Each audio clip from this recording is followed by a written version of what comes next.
이번 시간과 또 다음 시간을 또 통해서는 천부경과 삼일신고라는 우리 민족의 또 위대한 두 개의 경전에 대해서 좀 살펴보고자 합니다. 그래서 이 천부경이나 삼일신고가 문헌으로 지금 공개돼서 연구되기는 또 그리 오래되지 않았는데요. 그 안에 담긴 내용들이 우리 고대의 환웅이나 단군 때의 어떤 철학들을 담고 있다라고 파악되는 부분들이 있어서 그 내용의 가치 때문에 말씀드립니다. 짧은 글 안에 아주 함축적인 어떤 동양 철학의 비밀 또 그리고 주역의 어떤 원리들까지도 품고 있기 때문에 이 부분에 대해서 우리가 집중적으로 한번 연구해 볼 필요가 있다고 보여져서 제가 선정을 했습니다. 삼국유사에 보면요, 환웅이 이 지상을 돕고 홍익인간을 하기 위해서 가지고 왔다는 그 천부삼인이라는 내용이 삼국유사에 나오죠. 여기서 경전의 이름이 온 것 같습니다. 천부경이라는 게 이때의 천은요, 이때의 천은 천, 인, 지를 다 포함한 천입니다. 우주의 의미로서. 예, 하늘이 어떤 때는 땅하고 이 상대되는 개념으로 쓰이기도 하고 모든 우주를 말하기도 하죠.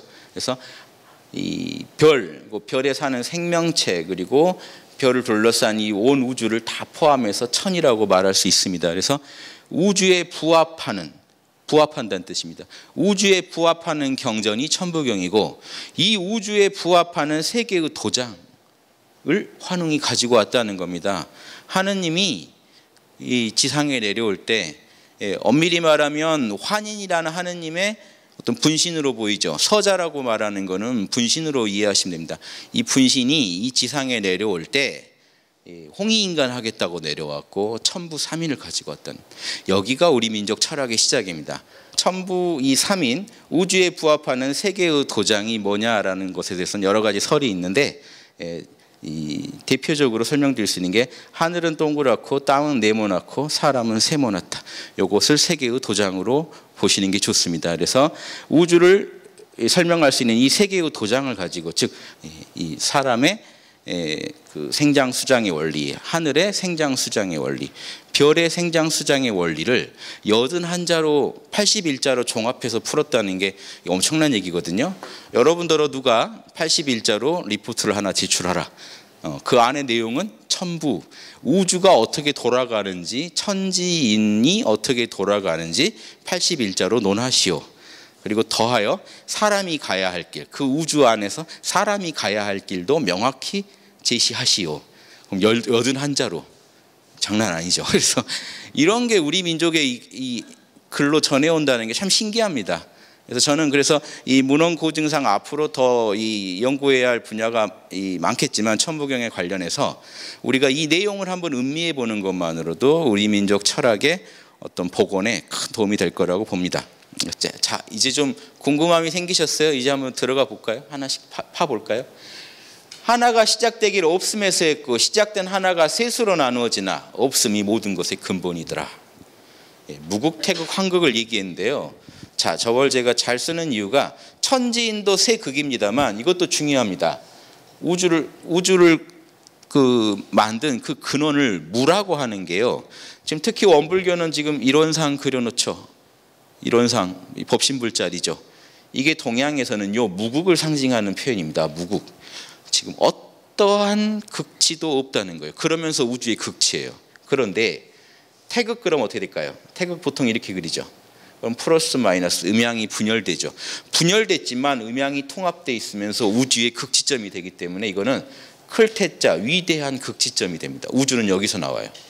텅 빈 곳 안에 사실 들어가 보면 음양이 이미 갖추어져 있단 말이에요. 텅 빈 데 안에 갖추어진 음양을 그려놓으면 이렇게 됩니다. 만물을 낳을 그 씨알을 그려놓으면 태극, 여기는 이제 만물의 씨알이 됩니다. 구체적으로. 그래서 태극이라는 그 숫자를 우리가 상정할 때 1이라고 지금 상정한 거예요. 무극은 0. 이해되세요? 자, 우주가 시작하려면 0에서 시작한다. 이게 지금 천부경이 계속 말하고 있는 거지만 없는 데서 나왔다. 근데 구체적인 시작점을 찾으려면 1이거든요. 그래서 1을 얘기하는 겁니다. 따로. 자, 이게 원불교에서도 잘 얘기하죠. 불교에서 뭐라고 하는지 아십니까? 진공, 묘유라고 하는 겁니다. 텅 빈 것 같은데 뭔가 있어요. 신묘한 게 있어요. 텅 빈 것 같은데 신묘한 게 있다가 자, 이 태극이 이제 그 작용을 제대로 부리면 환극이라고 합니다. 자, 환극은 이렇게 표현합니다. 중심점에서 동서남북 상하 사방을 이게 입체로 표현하면은 상하 사방까지 다 들어가죠. 평면적으로 말하면 동서남북을 경영하고 있는 모습이 들죠. 경영의 의미가 있어요. 그래서 경영자라는 뜻으로 황제 황자를 써서 환극 그럽니다. 자, 요 삼극은 본래 하나라는 거예요. 이것도 묘유죠. 이것도 묘유예요. 자, 텅 비었는데 만물의 원리가 들어있다가 그 원리대로 우주가 굴러가더라는 겁니다. 우주를 굴린다는 측면에서는 환극, 우주의 씨알이라는 측면에서는 태극, 하지만 그 자체로는 텅 비어있다는 측면에서는 무극. 자, 이론상 원불교 철학에서는 이론상 하나로 이 세 개를 다 설명합니다. 그런데 동양 철학에서는 저 세 개를 나눠서 살펴봤단 말이에요. 그래서 이 원리도 알고 계시면 좋겠습니다. 자, 원불교에서는 이 이론상 안에 진공이 있고 묘유가 있다라고 말하는 걸로 이걸 설명하기도 하고요. 또 구체적으로 이걸 이렇게 설명하기도 합니다. 이론상 안에 공이 있다고 하죠. 텅 빔. 이건 무극을 대표합니다. 또 뭐가 있다고 하죠? 예. 원의 특성이 있다고 하죠. 원만함이 있다. 만물의 모든 원리가 다 들어있으니까 원만하죠. 그리고 실제로 작용을 할 때는요, 올바르게 작용하기 때문에 정 그럽니다. 공원정이라고 표현하기도 하고요. 이게 불교에서는 대승기 신론에서는 이 자리를요 본체라고 하고, 태극 자리를 본체 안에 갖춰져 있는 형상, 본체 안에 텅 비었는데 원만한 형상이 들어있단 말이에요, 우주에. 그런데 형상으로만 있는 게 아니라 어때요? 작용이요. 이건 후천적 형상이 아닙니다. 최상용에서 말하는 이거를 불교적으로 한번 표현해 볼까요? 역시 이론상으로 표현해요. 15도 중에 지금 8도 가면 요게 나오죠. 텅 빈 자리. 자, 그런데 묘유는요, 지금은 음양태극만 그렸는데 보세요. 플러스가 있고 마이너스가 있다는 얘기는 플러스와 마이너스의 종합도 있다는 얘기죠. 그러니까 요 음양태극을 그리면 당연히 여러분 삼태극도 가능하다는 거 아셔야죠. 천지인으로 갖춰진. 자, 절에서는 삼태극을 어떻게 그리냐면 이렇게 그립니다. 텅 빈 중에 삼의 원리가 갖춰졌다 해서 2자 3점이라고 불러요. 요게 보면 사찰에 이게 그려져 있는 경우 많이 보이시죠. 환극을 어떻게 표현할까요? 요게 지수화풍을 굴리는 환극 자리를 말합니다. 하나의 참난데 저게 저렇게 다양한 모습을 해요. 그리고 실제 작용만 제대로 설명할 때는 어떤 것도 그리죠? 법륜 자리요. 진리가 팔방을 경영하는 법륜의 모습. 자, 이거 아시면 천부경 모르실 게 아니에요. 텅 빈 자리가 그 안에 우주 만물을 이루는 삼의 원리, 천지인도 삼의 원리고 무국태극 환극도 삼의 원리입니다. 삼의 원리를 갖추고 있다가 공원정, 대승기신론으로 말하면 최상용을 갖추고 있다가 실제 작용을 부리면서 이거는 동서남북만 얘기하고 있죠. 팔방으로 경영한다. 자, 이게 답니다. 참나가, 우리 안에 있는 참나가 우주를 경영하는 소식을 알아야 돼요. 그런데 구체적으로 우주를 경영하는 모습이 천지인으로 나타납니다. 그것도 셋이죠. 왜냐? 텅 빈 우주의 진리 안에 천지인의 세 원리가 숨어 있었기 때문에 장차 우주가 탄생하면 우주가 생기고 하늘이 생기고 그 안에 별이 생기고 그 안에 살아가는 생명체가 나오더라는. 생명체도 셋으로 나눠서 봅니다. 동물, 식물, 인간. 재밌죠? 동양 철학은 다 셋으로 봐요. 자, 이 삼의 원리가 사람 안에 이 천지인 중에 생명체의 대표는 사람인데, 사람이 대표인데 그 밑에 사람은요 동물과 식물을 대표하는 겁니다. 동물이 있고 식물이 있어요. 자, 어떤 특징이 있냐? 식물은요 머리를 땅에 쳐박았다고 봅니다. 동양 철학에서 생식기를 위로 드러내고 머리를 쳐박은 존재로 봐요. 동물은요 머리는 땅에서 뽑았는데 옆으로 다니는, 온전하게 머리를 못 쳐든 존재로 봐요. 인간에 와서 머리를 제대로 쳐들고 천지에 제대로 상응하고 있다고 해서 천지에 맞먹는 존재로 동물, 식물보다 생명체 중에 대표로 인간을 치는 겁니다. 그래서 동양에서 천지인만 설명하는 거예요. 동물과 식물은 사람의 범주 안에 들어가요. 자, 우주의 진리는 없음과 있음인데 진공묘유인데 거기서 만물이 나와서 굴러가니까 있음이 경영하는 모습까지 얘기할 때는 환극이라는 표현을 하고, 숫자로는 뭘 줄까요? 숫자로. 이게 0이었으면 요건 1이고요. 0과 1이면 요거는요. 1, 2, 3, 4, 5죠. 5 이상이에요. 자, 5도 되고 7도 되고 9도 되고 다 됩니다. 다 나머지는 5의 변주거든요. 이해되시죠? 5라는 게 입체물로 나타날 수도 있고 표현될 수도 있잖아요. 그러면 아무튼 다 5의 범주 안에 들어가는 겁니다. 전후좌우가 있다는 거, 동서남북이 있다는 건 다 5의 범주 안에 들어가요. 그 중심에 서서 경영하고 있다는 거는 보세요. 팔방으로 법륜이 굴러도 결국 핵심에는 동서남북을 경영한다는 5의 원리의 확장일 뿐이죠. 그러니까 팔방을 경영한다고 했을 때 숫자가 뭐가 나오죠? 전체는 8이고 가운데 중심점이 9죠. 그러니까 9나 7이나 5나 다 결국에는 7은 입체적인 모습이죠. 보세요. 요게 지금 입체의 중심점을 가정했을 때 어디서 봐도 5로 보이죠. 5가 모여서 입체를 이루고 있는 거잖아요. 다 어디서 봐도 동서남북이 있고 중심이 있잖아요. 그러니까 결국 5라는 숫자로 환극을 대표합니다. 그래서 0은 무극, 1은 태극, 5는 환극이다. 이렇게만 아시면 여러분 좋겠고, 5라는 건 평면적이라 입체적으로 표현되려면요 7이라는 숫자가 필요하다. 그래서 아까 천부경에서도 7이라야 하나가 제대로 불어난 거다라는 말을 쓴다. 입체가 됐다. 선천이 후천이 됐다는 얘기예요. 진리로만 있던 게 물질을 갖추고 우리 눈앞에 나타나려면 7이라는 숫자를 갖추고 있어야 된다. 앞, 뒤, 좌우, 위, 아래, 그리고 중심점. 경영을 해야 되니까 제가 그 동서남북, 상하 동서남북 안에서 경영을 해야 되니까 7이라는 숫자가 필요하다. 자, 천부경은 수리로만 설명합니다. 정말 딱딱해질 수 있고 이게 무슨 말을 의미하는지 모르실 수도 있지만 동양 철학의 기본적인 상식을 가지고 접근해 보면요, 숫자로 표현했기 때문에 오히려 엄청나게 진리를 함축하고 있다고 볼 수도 있어요.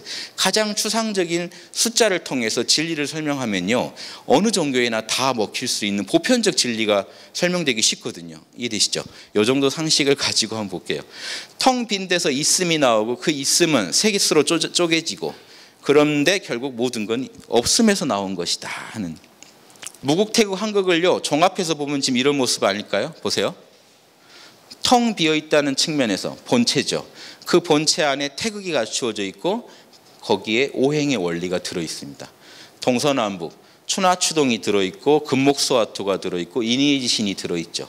그러니까 텅 빈 것 같지만 그 안에는 선천적인 프로그램이 있고 그 프로그램대로 우주가 굴러가고 있다. 요 얘기를 지금 하고 싶은 겁니다. 그러니까 없음에서 하나가 시작됐다. 요 얘기를 하는 건데 없음이 근본이다라는 얘기도 강조하고 있는 거죠. 자, 여기를 제가 한번 설명을 해봤어요. 설명도 어려우실 수도 있지만 제가 한번 풀이해본 천부경입니다. 천지 만물의 씨알이 되는 하나는 제가 그 그림을 그려봤어요. 하나라는 의미로. 지금 셋으로 쪼개졌으니까 이렇게 됐지만 하나로 표현하면은 이렇게 표현할 수도 있겠죠. 그냥 점 하나 찍으면 되겠죠. 예. 그래서 없음에서 하나가 나왔다 이렇게 이해해 보셔도 돼요. 근데 그 하나가 셋으로 쪼개졌다 그러면은 지금 저렇게 삼태극의 모습을 갖출 수도 있는 겁니다. 천지만물의 씨알이 되는 하나는, 그런데 하나는 반드시 셋으로 쪼개지니까 삼태극을 지금 이미 품고 있어요. 삼태극의 의미를. 자, 그렇지만 이제 하나라고만 보고 풉시다. 하나는 없음에서 시작됐다. 그렇다고 하나와 텅빔, 없음, 묘유와 진공이 둘인 건 아니다. 본래 하나인데 역할에 따라 그 다른 모습으로 다른 나타난 거고 다른 이름으로 불리게 된 거다. 만물의 뿌리가 된다는 측면에서 텅빔은 하나라고 불리며, 우주를 만들어내니까 묘유죠. 뭔가 묘한 게 있으니까 우주가 나왔잖아요. 우주를 낳았다는 측면에서는 하나라고 불러야 옳고, 하지만 만물을 낳되 만물에 조금도 물들지 않는 그 청정한 자리라는 측면에서는 텅빔이라고, 진공이라고 불러야 옳겠죠. 이게 하나다라는 걸 아시는 게 중요해요. 따라서 무국, 본체이자 그 텅 빈 공은 존재의 바다요. 태극은 형상이자 그 원만한 그런 만물의 어떤 그 본질들은 바다의 미묘한 움직임이요.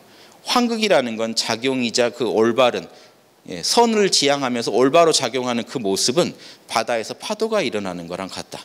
그래서 무국이라는 존재의 바다에서 미묘한 움직임, 묘유가 있어서 거기에서 파도가 일어나듯이 우주가 발생해서 나온다. 전체가 한 바다의 소식이다.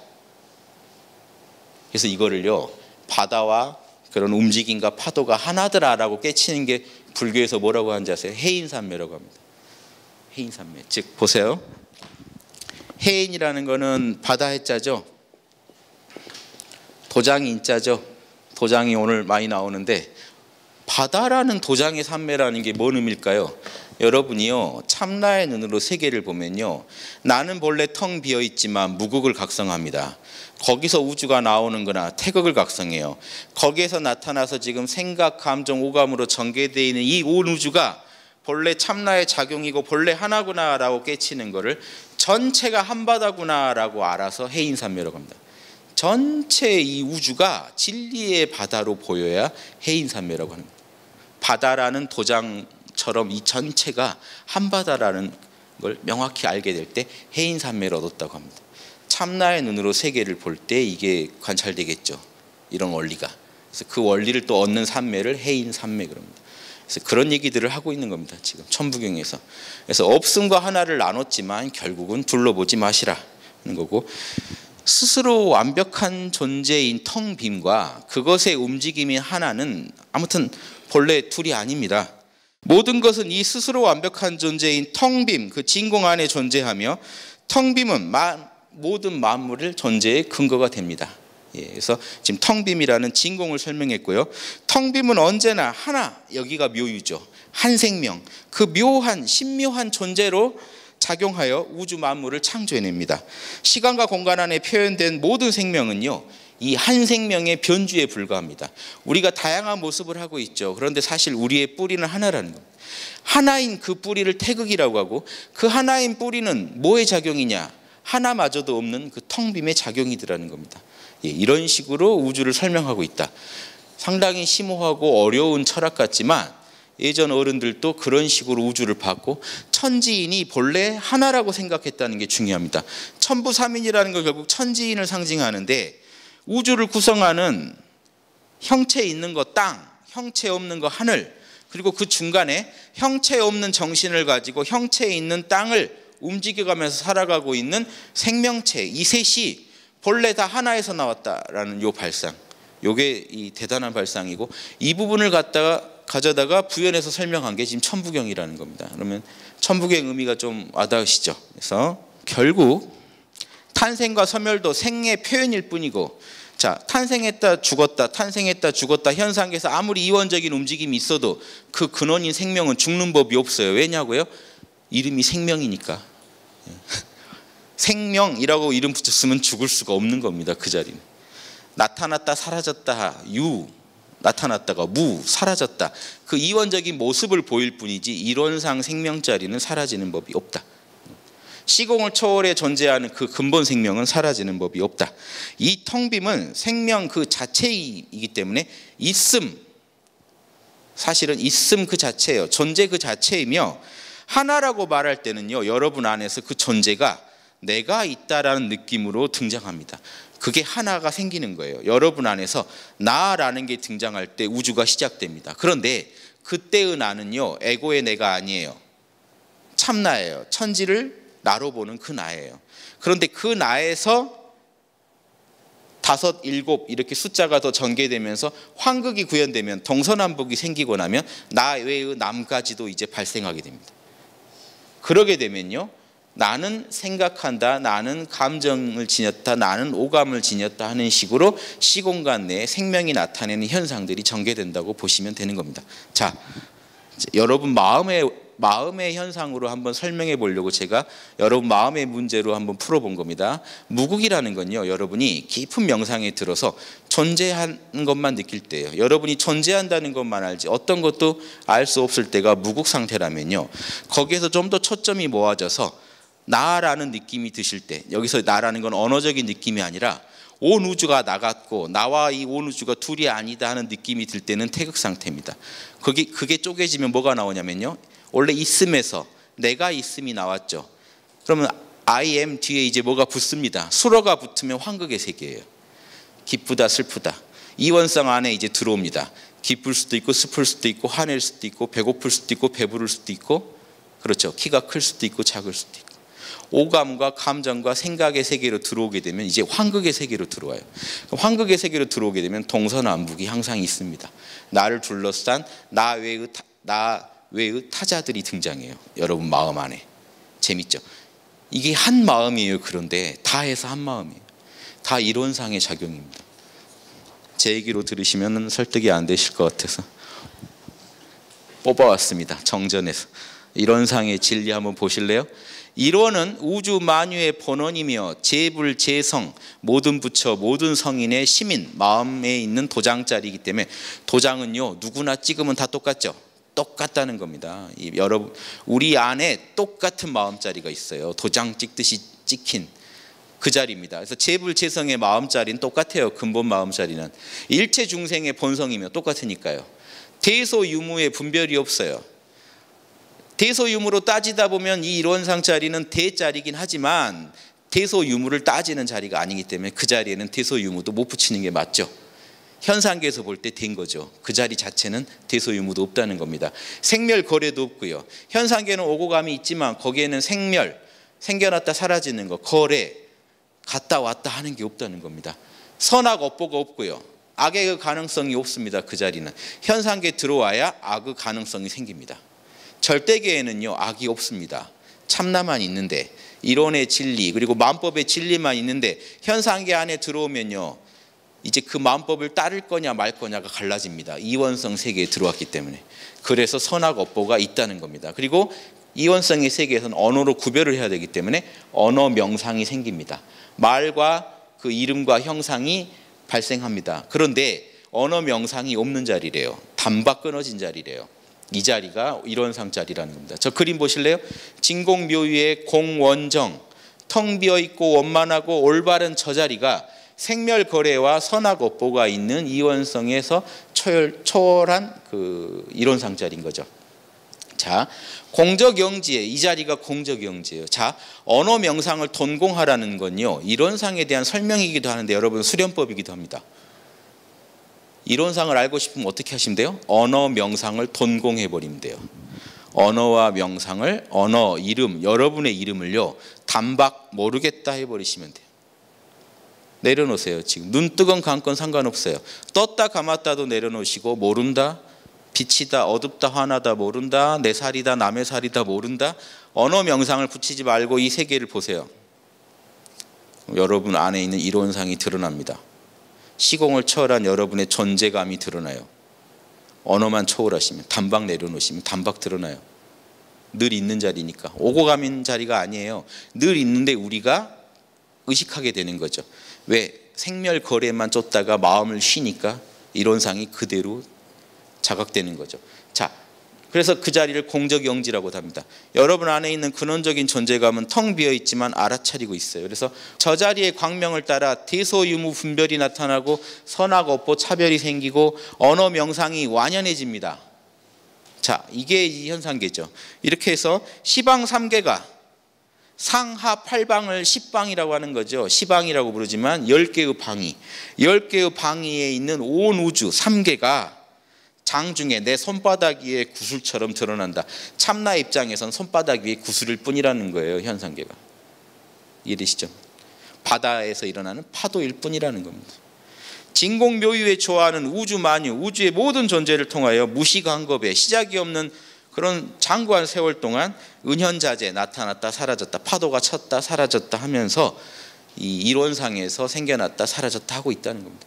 이것이 바로 이론상의 진리다. 이 자리가 우리의 본원 자리고 우주의 근원 자리다. 천부경은 이 자리에서 천지인이 나오는 원리를 설명하는 겁니다. 그러면 진리도 이론상에 있는 진리대로 천지인이 굴러가겠죠. 추나추동 생장수장을 거치면서 이 동양 철학의 음양호행대로 사계절 굴러가는 공식대로 만물이 태어나서 자랐다가 쪼그라들어서 사라지는 겁니다. 그리고 또 태어나서 또 자라고 쪼그라들고 사라지고 추나추동을 겪으면서 돌고 돈다.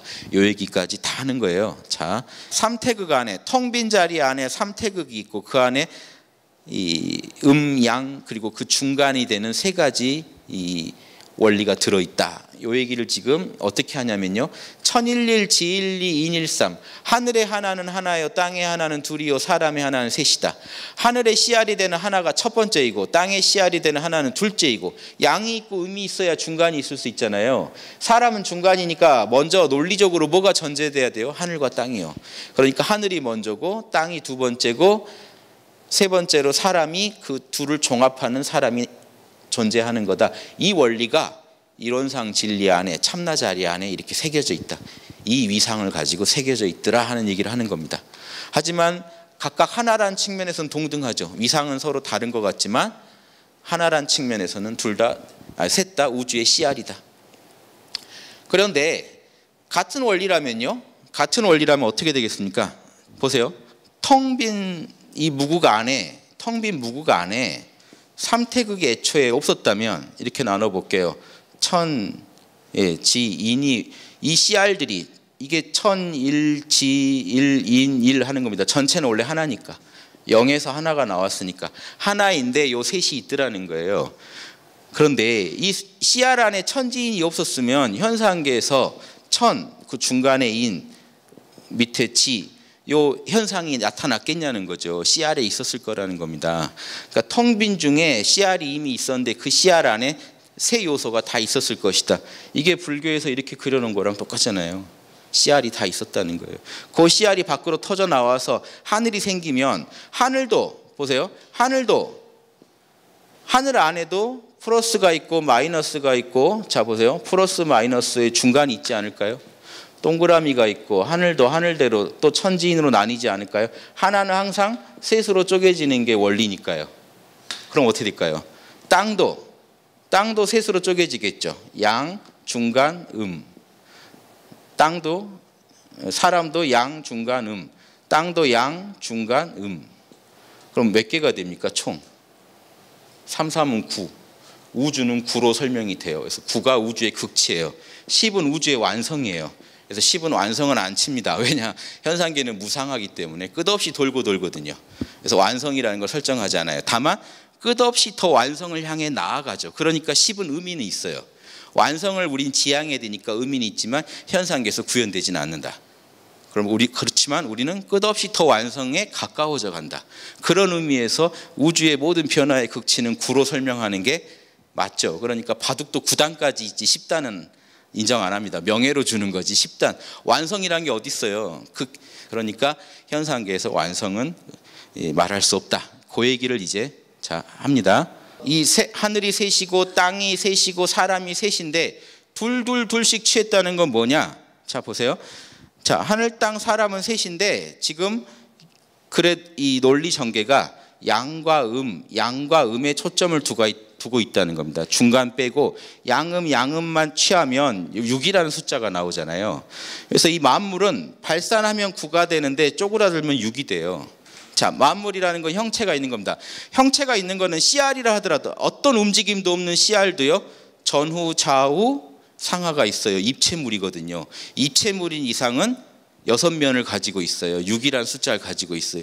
이게 움직여서 제대로 변화를 부리면 9라는 숫자까지 변화를 부린다는 겁니다. 자, 그걸 어떻게 설명하냐면요. 전후, 좌우 6이죠. 6면이 있죠. 가운데 중심점을 치면 7이죠. 자, 꼭지점을 얘기하면 8개가 있죠. 그러니까 8방으로 또 변화를 부릴 수도 있어요. 가운데 중심점까지 하면 9이요. 이게 다예요. 입체물 안에는 9이라는 수가 들어있어요. 최대한 변화를 부리면 9이 된다는 게 들어있어요. 10은 없죠. 자, 이런 원리입니다. 10은 완성의 모습이고 입체물이 끝없이 굴러가면서 진화해가는 것을 6, 7, 8, 9로 지금 설명하고 있어요. 정지하면 6, 움직이면 9. 자, 짝수는 음수고 홀수는 양수입니다. 그러니까 9는 양수죠. 홀수니까. 6은 짝수죠. 음수니까. 자, 이렇게 해서 음양을 구분해 보실 수도 있어요. 조금 이따 6, 7, 8, 9는 더 자세히 설명해 드릴게요. 이게 주역의 원리랑 통해 있습니다. 주역 설계전에 뭐라고 했는지 보세요. 옛날 성인들이 역을 지을 때 우주의 그 본성과 우주의 천명의 원리에 부합하려고 했는데 이로써 하늘의 도를 세우니 음양이요, 땅의 도를 세우니 부드러움과 딱딱함이요, 사람의 도를 세우니 사랑과 정이더라. 이렇게 천지인 삼재를 둘씩 하니 천부경 원리랑 같죠. 3제를 둘씩 음양을 취해보니 6이라는 숫자가 나와서 주역이 6획을 갖게 됐다. 이렇게 주역의 이 한 궤가 6획으로 이루어지는 원리를 지금 이렇게 설명하는 겁니다. 보세요. 주역은 이렇게 지금 생겨져 있죠. 근데 위에 있는 건 항상 하늘입니다. 밑에 있는 건요, 땅이요. 가운데 있는 건 사람이요. 자, 한자는 이렇게 되어 있습니다. 한일자는 천을 의미해요. 한일에 두이면요, 밑에 있는 건 땅이에요. 위에 있는 건 천이고. 석삼자는 어떻게 될까요? 가운데 있는 게 사람입니다. 한자의 원리랑 똑같아요. 주역의 궤도 그래요. 주역궤에서 만약에 소성궤라고 하죠. 세 획으로만 이루어져 있는 궤가 있죠. 이건 건궤죠. 건궤에서도 역시 위에가 하늘이고 가운데가 사람이고 밑에가 땅입니다. 그런데 대성궤는 6획으로 이루어졌단 말이에요. 그럴 경우에는 하늘인데 숫자를 밑에서부터 세보세요. 1. 주역은 항상 밑에서부터 셉니다. 2, 3, 4, 5, 6. 자, 홀수는 뭐죠? 요게 양이에요. 자, 그러니까 땅은 딱딱함, 부드러움, 양과 음이니까요. 사람은요, 양이 뭐였죠? 사랑. 음은요, 정의. 하늘은요, 오획이 양, 6획은 이렇게 해서 천지의 근본 그 씨알이 만들어지더라. 저 6이라는 요소가 모여서 만물의 씨알이 탄생했다 이겁니다. 무국에서 3이 나오고 그 3이 또 3개씩 찢어지니까 9라는 숫자가 나오고 10을 통해서 완성을 지향하더라 하는 게 이 우주 설계도입니다. 저렇게 살게 돼 있다 만물은. 이 중에 중요한 게 그 음양인의 강유로 설명했는데 별게 아니고, 하늘은 양과 음이 있더라. 하늘은 형체가 없는 거죠. 발산하거나 수축하거나 따뜻하거나 춥거나 하는 게 양음입니다. 땅은요, 형체가 있죠. 그런데 그러면 음양을 강유로 나눈다는 건, 딱딱하다는 거는요, 음기가 뭉쳐져서 양처럼 군다는 거고요. 이 부드럽다는 건 쪼개져서 가루로 있다는 겁니다. 그러니까 한 덩어리로 뭉쳐졌냐 분열되어 있느냐 가지고 양음을 계산한 거예요. 사람은 양음을요, 사랑은요 봄 기운이죠. 봄처럼 사랑하고 가을처럼 단죄하는 정의로운 기운이 있죠. 숙살기. 그러니까 봄은 양이고 가을은 음이니까 따뜻한 쪽은 사랑이고 차가운 쪽은 정이다.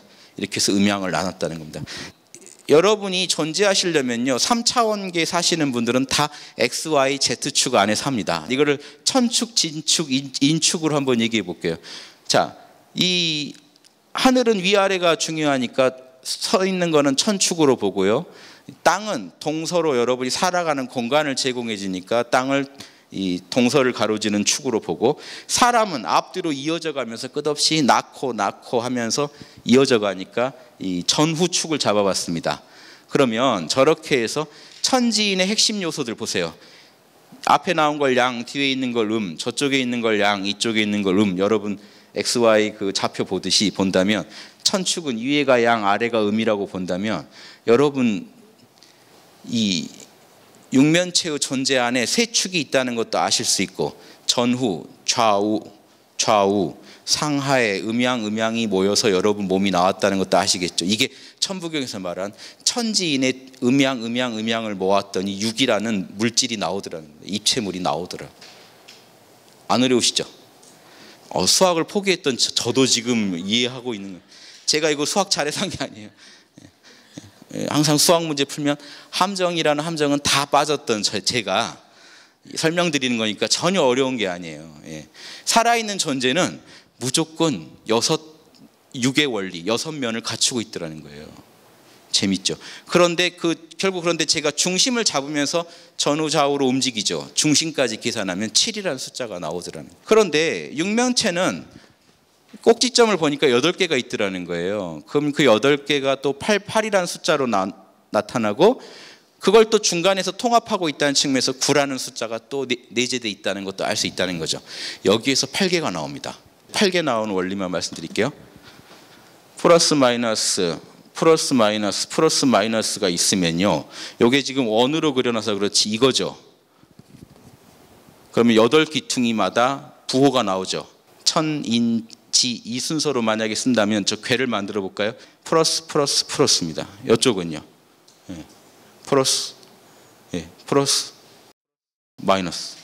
이런 식으로 지금 땅이 이쪽에 있으니까 땅은 음이잖아요. 앞으로 튀어나왔으니까 사람 축에서는 양이고 위에 있으니까 양이고 양양음 이런 식이면 이미 8개가 새겨져 있어요. 이해되세요? 여러분의 존재 안에 천지인 그리고 6의 원리 그리고 8개의 원리가 다 갖춰져 있다고요. 예전 어른들이 이걸 보고 연구한 겁니다. 6, 7, 8, 9가 후천적인 유형의 만물에는 6, 7, 8, 9가 들어있다는 걸 본 거예요. 입체물이니까. 그래서 우리 입체물이 그냥 나온 게 아니라 천지인이 크게 합쳐져서 나온 게 6이고 거기서 7, 8, 9가 나옵니다 하는 원리를 써놓은 거고, 자 그런데 6, 7, 8, 9가 단순히 이런 입체물만 설명하는 데 쓰이는 게 아니라, 자 보세요. 6, 7, 8, 9만 알면 여러분 주역의 핵심 원리를 이해할 수 있습니다. 자, 요거는 추나추동이 있죠. 봄, 여름, 가을, 겨울이 있다고 했을 때 유형의 만물은 6, 7, 8, 9로 다 풀어요. 주역의 원리 할 때 제가 설명드렸던 숫자예요. 겨울의 숫자는 뭐라고 했죠? 6이요. 봄은요 7이요. 여름은 9요.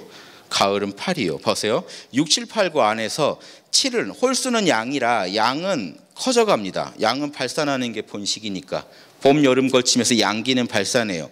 음기는 쪼그라들기 때문에 8이란 숫자보다 홀수는 짝수는 음수기 때문에 짝수는 적은 수일수록 큰 겁니다.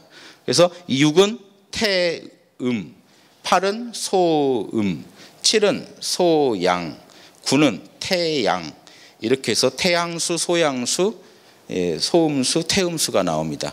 6, 7, 8, 9로 추나추동을 다 설명할 수도 있어요. 그래서 제가 이 6, 7, 8, 9를 이런 식으로도 이해해 보시라고 말씀드린 겁니다. 태양이라고도 하고 노양이라고도 하죠. 늙었다고 해서 노양, 크다고 해서 태양.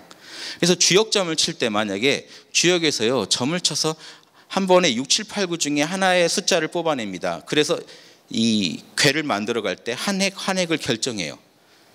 점을 쳐서 7이라는 숫자가 나오면 당분간 앞으로도 변해도 양이기 때문에 양으로 확정 짓습니다. 근데 점을 쳐서 9라는 숫자가 나오면 9는 지금은 양이지만 음으로 변할 숫자이기 때문에 향후 음으로 변하는 변효로 잡아요. 그렇게 해서 주역 6개의 그 획을 다 뽑아내고 나면 그 하나하나가 이제 획을 효라고 하죠. 음양이 늘 변할 수 있기 때문에 효라 그래요. 음양 변하는 걸 보고 궤를 잡아냅니다. 지금은 무슨 궤인데 앞으로 무슨 궤로 변하겠구나 걸 잡아냅니다. 그런 원리에서도 제가 설명을 이미 말씀드렸기 때문에 6, 7, 8, 9를 이렇게도 파악해 보시라. 그래서 6에서 7, 8, 9가 나온다는 건요 봄, 여름, 가을, 겨울의 변화도 말하고 있고 유형의 만물이 그런 식으로 이렇게 변해가는 또 그 모습이기도 합니다. 자 보세요. 6 씨앗 상태잖아요. 씨앗 상태로 있잖아요. 그런데 이놈이 중심을 잡고 움직이잖아요. 씨앗이 움직이니까 봄입니다.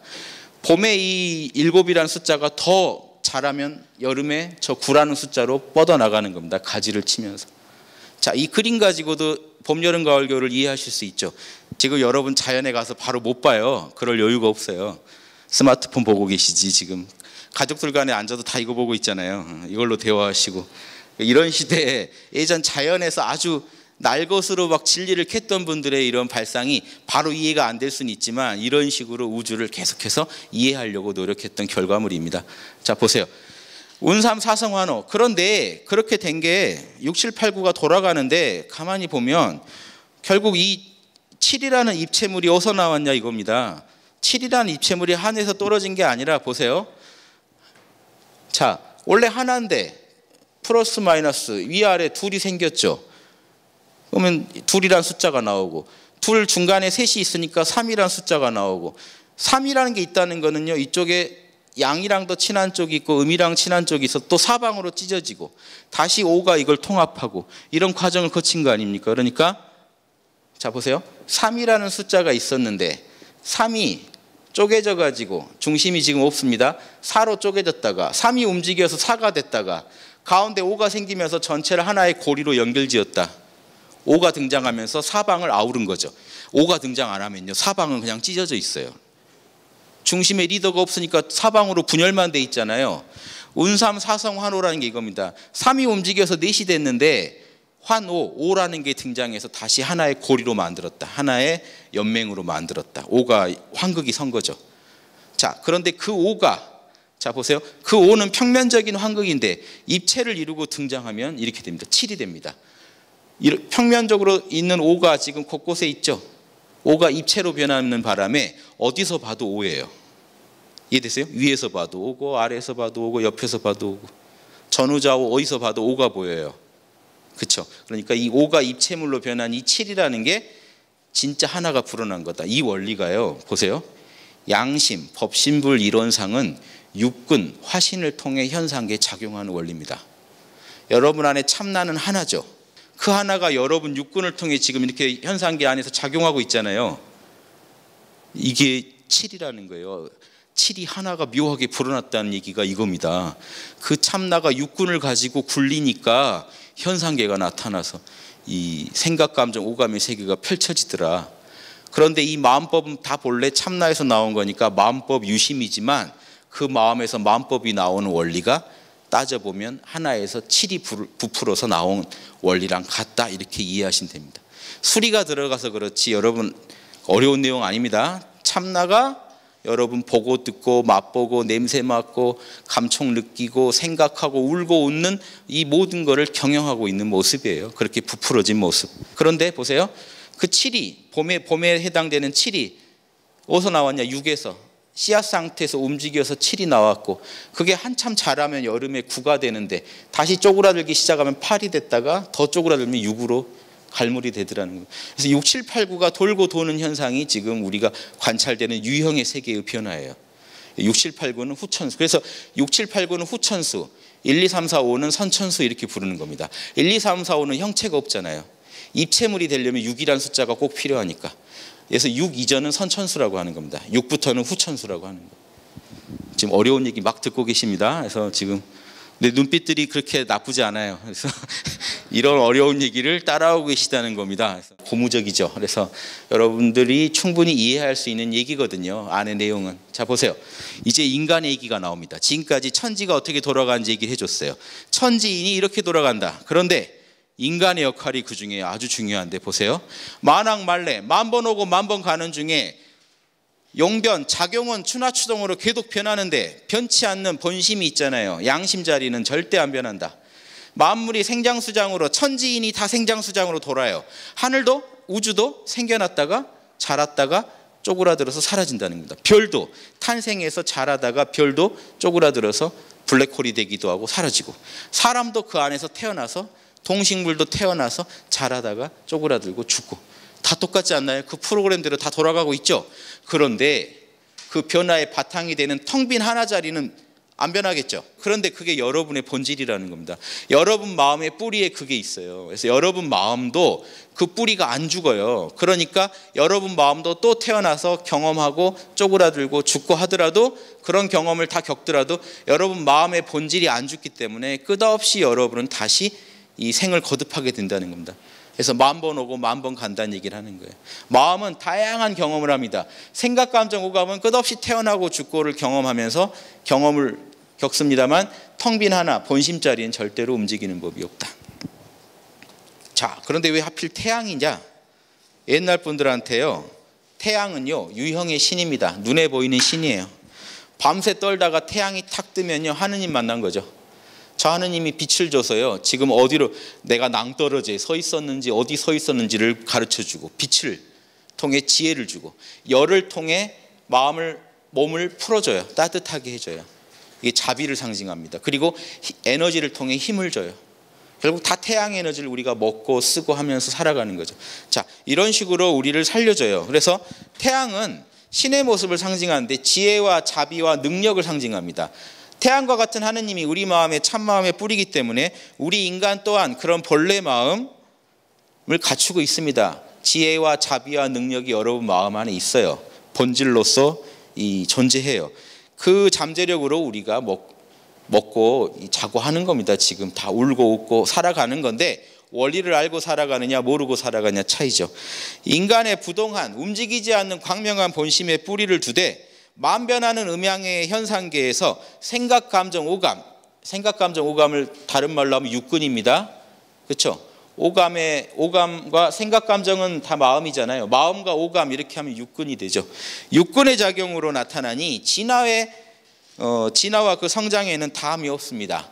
그래서 이렇게 참나 하나를 육군을 통해서 현상계에서 구현해내는 존재들이 여러분입니다. 한 명 한 명이 귀합니다. 한 분 한 분이 여러분 참나가요. 법신불이 현상계에서 발현한 화신들이에요. 화신불이세요. 화신불의 품위를 못 지켜서 그렇지 화신불이에요.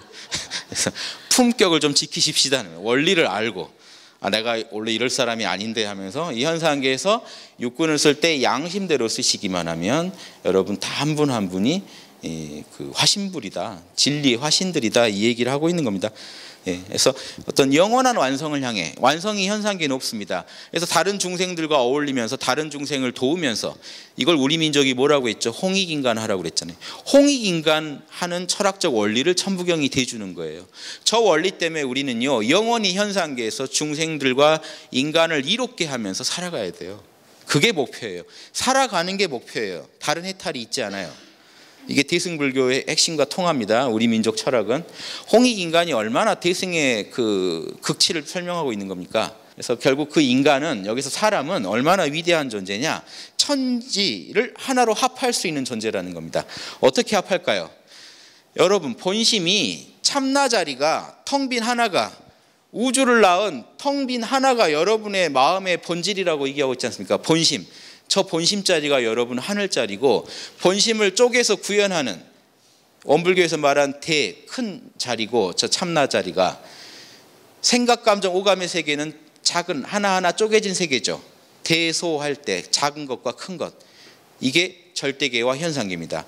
절대계가 하늘이라면 현상계는 땅이에요. 그러니까 하나님 자리인 본심을 되찾고 그 본심의 공덕을 생각, 감정, 오감, 육군의 세계에서 쪼개서 드러내는 겁니다. 큰 한 덩어리를 쪼개서 드러내는 거예요. 온전하게 구현하게 되면요, 사람의 광명한 하나 안에서, 텅 빈 그 하나 자리, 본심 안에서 이 하늘과 땅은 하나로 합해지게 됩니다. 그 본심의 본체가 하늘이 되고 작용이 땅이 돼요. 재밌죠? 그래서 이게 우리 민족 성통공안이라는 거고, 우리 민족의 삼일신고라는 경전에서 나온 얘기입니다. 본성을 통한다는 건 하늘하고 통하는 거고, 공을 완수한다, 공덕을 완수하는 건 땅의 세계에서입니다. 생각을 쓰고 감정을 쓰고 오감을 써서 이원성 세계 안에서 우리가 멋지게 살아갈 때 공이 완수되고, 이 모든 근원인 바로 불변의 양심에서 그걸 가져올 때 본성을 꿰뚫어 봤네 하는 말이 가능합니다. 자, 우리의 본심은 본래 하늘에 속하니 본심이 회복될수록 우리 내부의 하늘이 밝아지며, 생각, 감정, 오감은 땅에 속하니, 쪼개져 있는 것들은 땅의 원리죠. 땅에 속하니 공덕이 원만해질수록 우리 내부의 땅도 점점 밝아질 것이다. 하늘과 땅을 인간 안에서 하나로 합하여 온전한 하나를 이루게 되면 불변하는 하늘과 하나로 합하게 되어 영원히 변치 않는 본심을 찾게 되고, 만변하는, 만 가지로 변하는 땅과 하나로 합해서 변화하는 시공간 안에서 생각, 감정, 오감으로 지혜와 자비와 능력을 때와 장소와 자신이 처한 인간관계 속에서 구현해내게 됩니다. 재밌죠? 일부러 333을 맞췄어요. 천부경 원리가 하나가 셋으로 나뉘는 원리니까. 그래서 우리는 이 세계 속에서 피할 수가 없어요. 여러분, 공간, 천지인 사이에서 여러분 끼어 있습니다. 때, 어느 때 중에 하나를 살아야 돼요. 시간성을 피할 수 없습니다. 때의 사이, 시간 안에 살아가야 돼요. 우리 몸뚱이는. 그리고 그 몸뚱이를 경영하는 마음은 시간성 안을 살아갑니다. 그리고요, 공간성 안을 살아갑니다. 동서남북에서 피할 수가 없어요. 그리고 인간 안에서 피할 수가 없습니다. 인간의, 사람의 틈, 인간을요, 그냥 인간 이렇게 보지 마시고 사람 인자 사이간자 아닙니까? 사람의 틈에서 여러분 빠져나갈 수 없어요.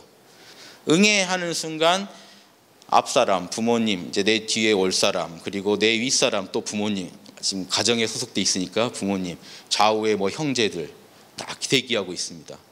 그리고 여러분의 또 그 동료들, 같이 태어난 애들 딱 대기하고 있습니다. 그 관계 속에서 못 피해. 공간, 시간, 인간을 피할 도리가 없습니다. 그 안에서 우린 살아가야 돼요. 그 안에 살아가는 건 땅의 원리죠. 땅의 제약인데 우린 그 안에 하늘을 품고 있기 때문에 하늘의 원리를 가지고 땅을 경영할 수도 있습니다. 그게 인중천지일이에요. 자, 그래서 하늘 땅과 하나 된 사람은 자신을 닦고 남을 돕기에 만 번 오고 만 번 가면서도 늘 오고 감이 없는 그 자리를 절대로 놓치는 법이 없고, 그리하여 언제 어디서나 자신이 서 있는 그 자리에서 하늘, 땅, 사람, 만물과 조화를 이루면서 가장 균형 잡힌 최고의 선을 구현합니다. 이것이 천지를 진정으로 합하는 길이고요. 이럴 때 여러분이 어떻게 되느냐, 이렇게 인간의 길을 걸을 때 여러분은 시공을 초월하여 계시는 하느님의 진정한 화신이 돼요. 그럼 뭐 이걸 어떻게 설명할 수 있죠? 지금, 때로는 지금, 장소는 여기, 관계 속에서는 이렇게의 하느님이 돼요. 이게 화신불을 설명한 겁니다. 화신이는요, 화신불은 항상 시공, 인간 안에서 존재합니다. 때와 어느 때에 어떤 장소에 어떤 관계 속에서 보살도를 하는 거지, 이걸 떠나서 하는 보살도는 없습니다. 항상 화신이 되시라, 진리의 화신이 되시라. 이게 인중천지일의 참된 뜻이라고 봅니다. 자, 그래서 마지막 결론은 이제 어떻게 맺느냐, 일종무종일, 정말 별말 아닌 것 같은데 하나도 끝나고 무도 끝나기를 하나로 한다. 이걸 풀면요 엄청난 내용이 들어있습니다. 보세요. 하늘과 땅 사람이 조화를 이루는 묘하게 불어난 하나라는 게 있잖아요. 칠일묘연의 하나라는 게 있잖아요.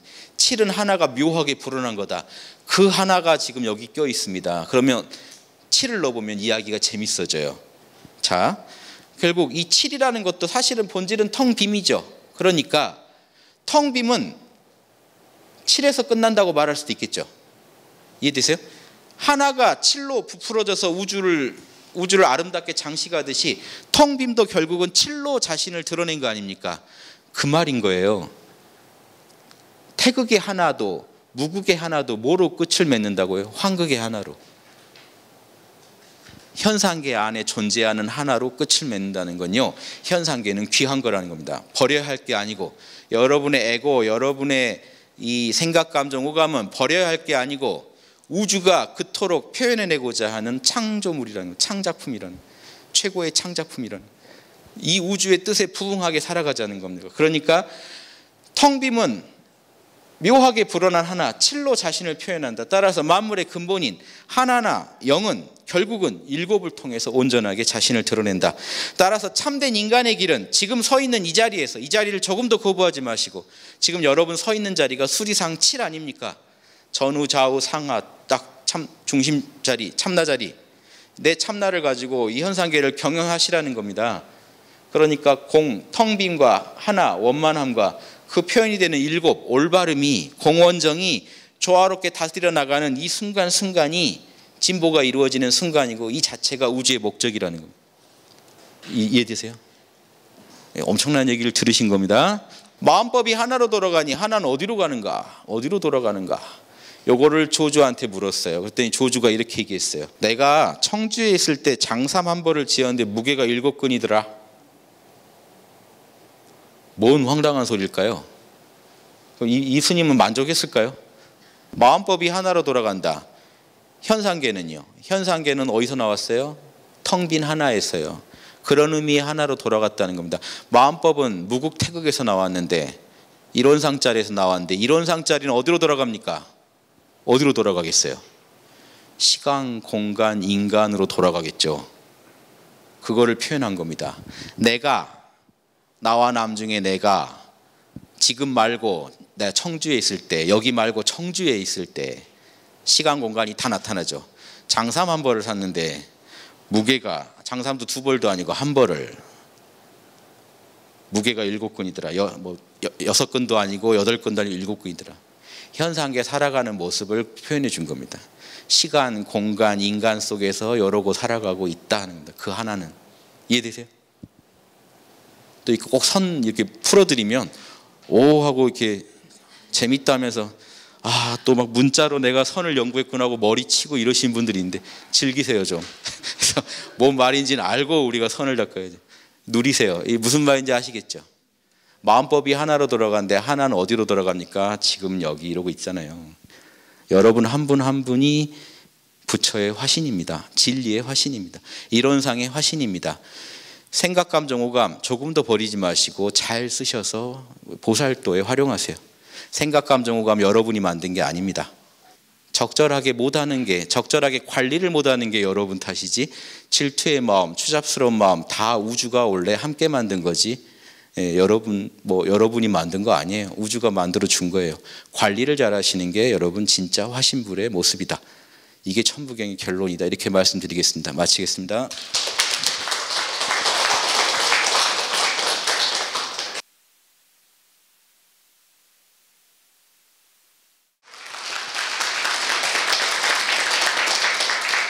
예, 지난 시간 노자에 이어서 이번 시간엔 장자에 대해서 알아보겠습니다.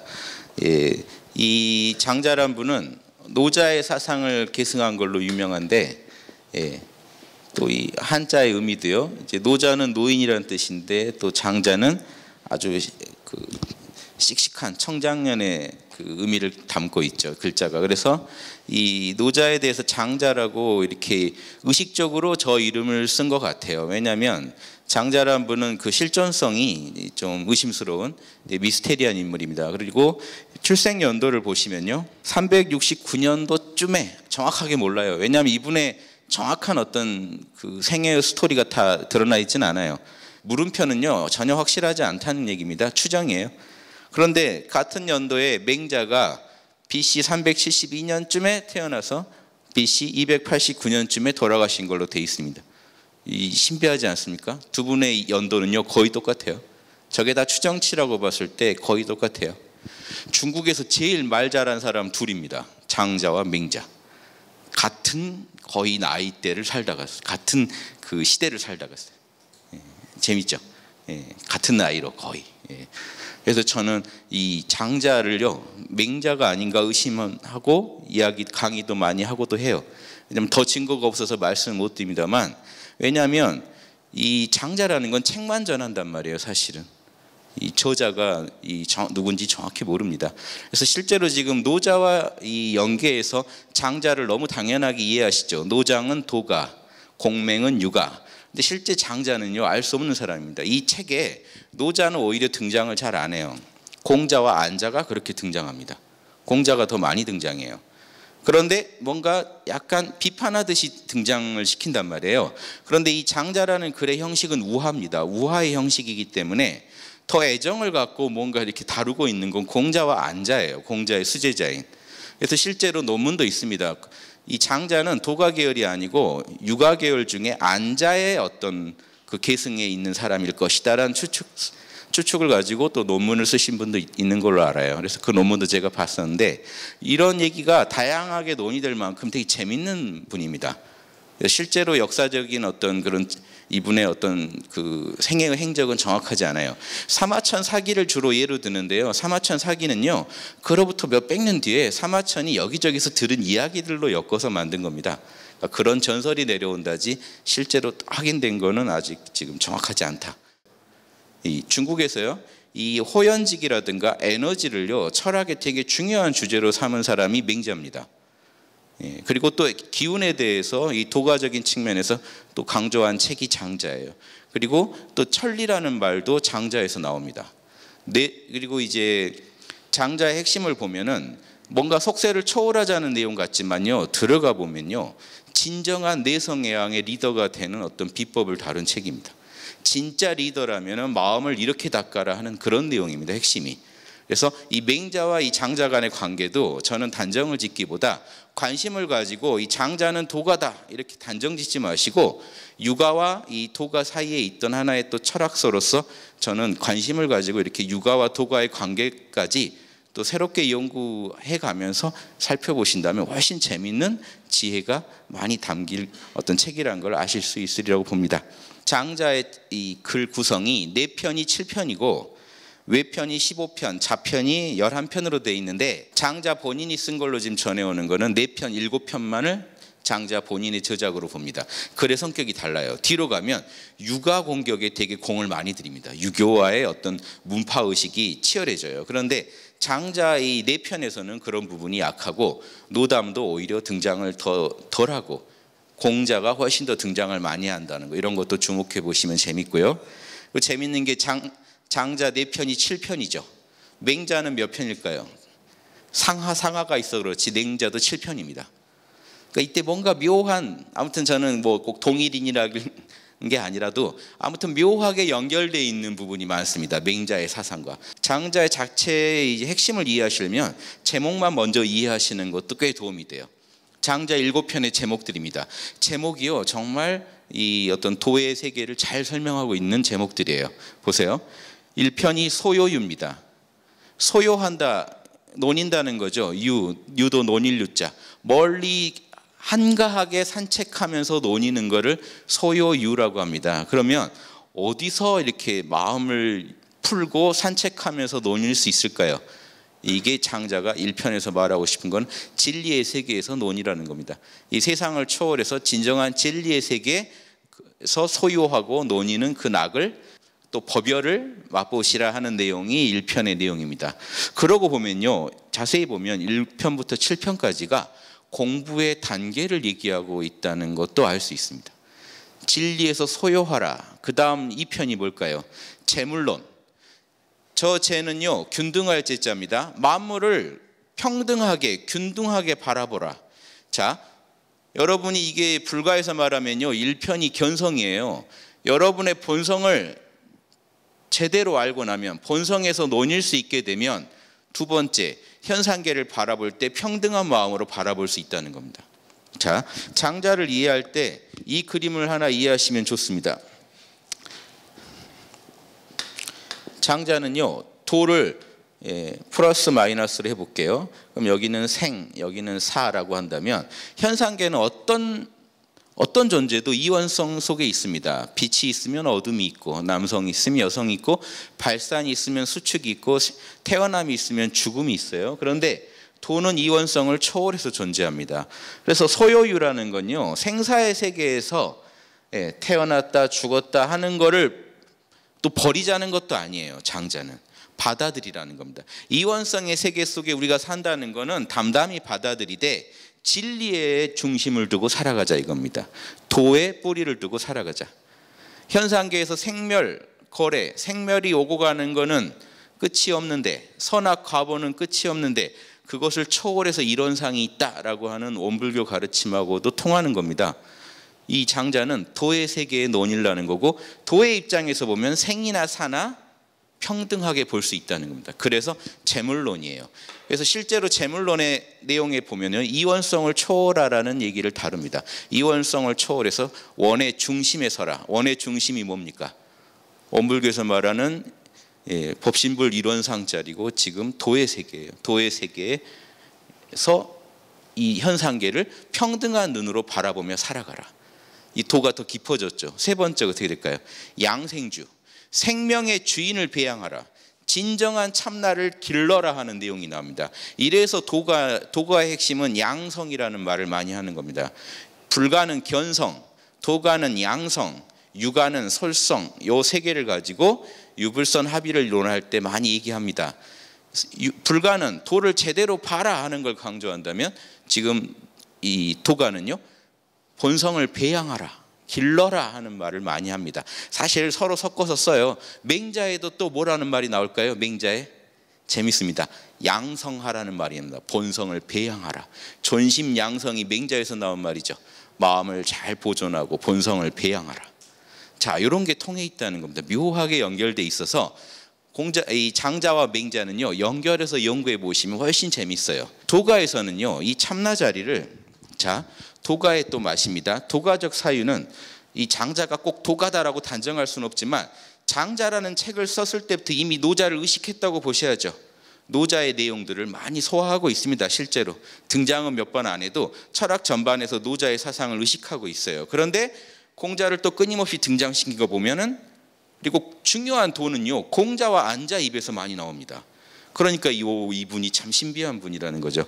그런데 아무튼 도가적 입장도 정확히 취하고 있는데, 기로 보는, 우주의 본체를 기로 보는 사유를 정확히 장자는 하고 있습니다. 그런데 재미있는 게 유가에서도 기를 제일 강조한 분이 누구죠? 호연직이라는 말을 만들어낸 맹자, 또 연결이 됩니다. 기를 강조한다는 거. 그래서 그때 당시에 철학이 그랬을지 몰라요. 아무튼 그렇게 바라보시고요. 자, 우주의 근원을 기로 보기 때문에 이 기는요, 선천적인 기고 맑은 기고 광명한 기죠. 후천적으로 오염된 기가 아닙니다. 청탁이 아니면 이원성 안에 들어오는 거 아닙니까? 청탁이 없는 우주의 근원적인 생명력, 그 생명력을 배양하라는 의미에서 양생주라는 이 편을 또 썼던 것 같습니다. 그래서 양생주에서는 우리 생명의 근원을 배양하라. 실제로 양생주에는 이 말이 나와요. 나무가 불을 붙여서 나무가 탈 때 그 불은 꺼질 수 있지만, 나무는 타서 사라지지만 불은 영원히 옮겨 다닌다는 말을 해요. 이런 식으로 생명의 근원을 얘기합니다. 그리고 네 번째, 이렇게 자신의 내면의 생명의 근원을 배양한 다음에는 세상에 나아가라는 겁니다. 세상에 나아가서 현상계, 이원성 세계 속에서 자유를 얻어라. 인간 편이 나옵니다. 인간 세계에서 자유를 얻는 편이 나와요. 여기에서는 정치나 외교에 대한 여러 가지 지혜가 다 나옵니다. 육아 못지않게 다 나와요. 그리고 그 얘기를 주로 공자와 안자가 서로 문답하면서 얘기를 합니다. 자, 그 다음에 덕충부. 자, 현상계에서 인간 세상에서 자유를 얻을 정도로 지혜를 얻으셨다 하더라도요, 자기 내면에서 나오는 양심의 덕이 꽉 차지 않고서는 경영할 수가 없습니다. 그래서 이 바깥 세계를 또 닦았다면 다시 내면으로 돌아와서 나의 내면에 있는 덕을, 하늘에 준 덕을 꽉 채우자 해서 덕충부입니다. 덕이 꽉 찬 어떤 징조들을 얘기합니다. 그리고 이 덕충부 편에서는 그래서 외모가 볼품없는 온갖 장애인들이 많이 나와요. 못생겼거나 장애인들이 많이 나옵니다. 그런 분들이 공자보다도 뛰어난 덕을 가진 것처럼 또 묘사해요. 자유자재합니다. 장자는 누구 편을 안 들면서 자기 하고 싶은 얘기를 그런 스토리텔링을 통해서 얘기해요. 뭔 얘기입니까? 아주 그 장애가 있는 사람이 공자보다 훨씬 뛰어난 덕을 갖출 수도 있다, 이런 내용을 메시지를 전달하면서 중요한 건 덕이다, 우리 안에 있는 덕이지 외모가 아니다, 이 메시지를 전달합니다. 그리고 여섯 번째, 그런 덕이 밖으로 펼쳐지면 어떻게 될까요? 대종사, 위대하고 으뜸이 되는 스승이 된다. 스승 역할을 얘기합니다. 여섯 번째 단계에서. 아직 왕은 아니죠. 일곱 번째 단계는 제목이 뭘까요? 응제왕. 마땅히 제왕이 됨이 마땅하다. 임금 노릇할 수 있다면서 저기서 최고의 정치란 어떤 정치인지, 밝은 임금의 정치는 어떤 건지를 소상히 논합니다. 자, 장자 글 다시 보이지 않으세요? 자편과 외편은요, 그 중에 세속을 초월한 얘기들, 명상의 비법들을 많이 다루고 있어요. 그런데 장자 본인의 글로 전하는 네 편에서 전하는 핵심은요, 아주 단계적으로 엄정한 구조를 갖추고 있어요. 도가 성숙돼서 세상을 초월한 다음 그 도를 성숙시켜서 세상을 경영해내서 왕이 되자는 내용입니다. 진짜 왕이 되려면 이런 도를 깨달은 사람이어야 한다. 그런 정치를 보고 싶다 하는 것을 나름 이 전국시대에 이런 글로서 표방한 거죠. 장자 내용 한번 들어가 볼까요? 그러면 서요유부터 진리의 세계에서 논일면서 산보 다니면서 이렇게 여유롭게 진리의 세계에서 오는 그 즐거움을 만끽하자는 거겠죠. 그 서요유를 얘기하는데 제일 먼저 요 글이 제일 유명하죠. 장자하면 첫 번째 관문 여기서 걸려서 다 넘어집니다. 보세요. 북쪽 바다에는 물고기가 사는데 곤이라고 한다. 곤의 크기는 몇 천리라 되는지 알 수 없다. 그것이 변화하여 새가 된다. 붕새가 된다. 솟구쳐 날아오르면 그 날개가 하늘을 구름처럼 덮어버린다. 여러분, 하늘에 구름처럼 시커멓게 뭐가 덮으면서 날아갈 정도의 새라는 겁니다. 등넓이가 몇 천리인지 알 수 없다고 돼 있죠. 이 새는 바다의 기운이 움직여 태풍이 일어날 때 장차 남쪽으로 옮겨가려 한다. 이 남쪽 바다는 하늘못이다. 이게 남쪽 바다란 말이 한문으로 뭡니까? 남명이죠. 남명이 남명 조식 선생의 호죠. 그래서 이 유가 선비가 장자에 나온 구절을 가지고 자기 호를 삼았다는 것부터가 노장 사상을 아주 많이 수용하고 파격적으로 많이 받아들인 선비로서 또 조식 선생을 평가하게 만듭니다. 그래서 이런 장자의 핵심적인 용어들이 선비들한테도 많이 또 공유됐다 하는 것도 아셔야 돼요. 남명과 북명이 나왔습니다. 자, 태극을 이렇게 그릴게요. 보통 제가 반대로 그리는데 이렇게 그려볼게요. 왜 그러냐면 여기가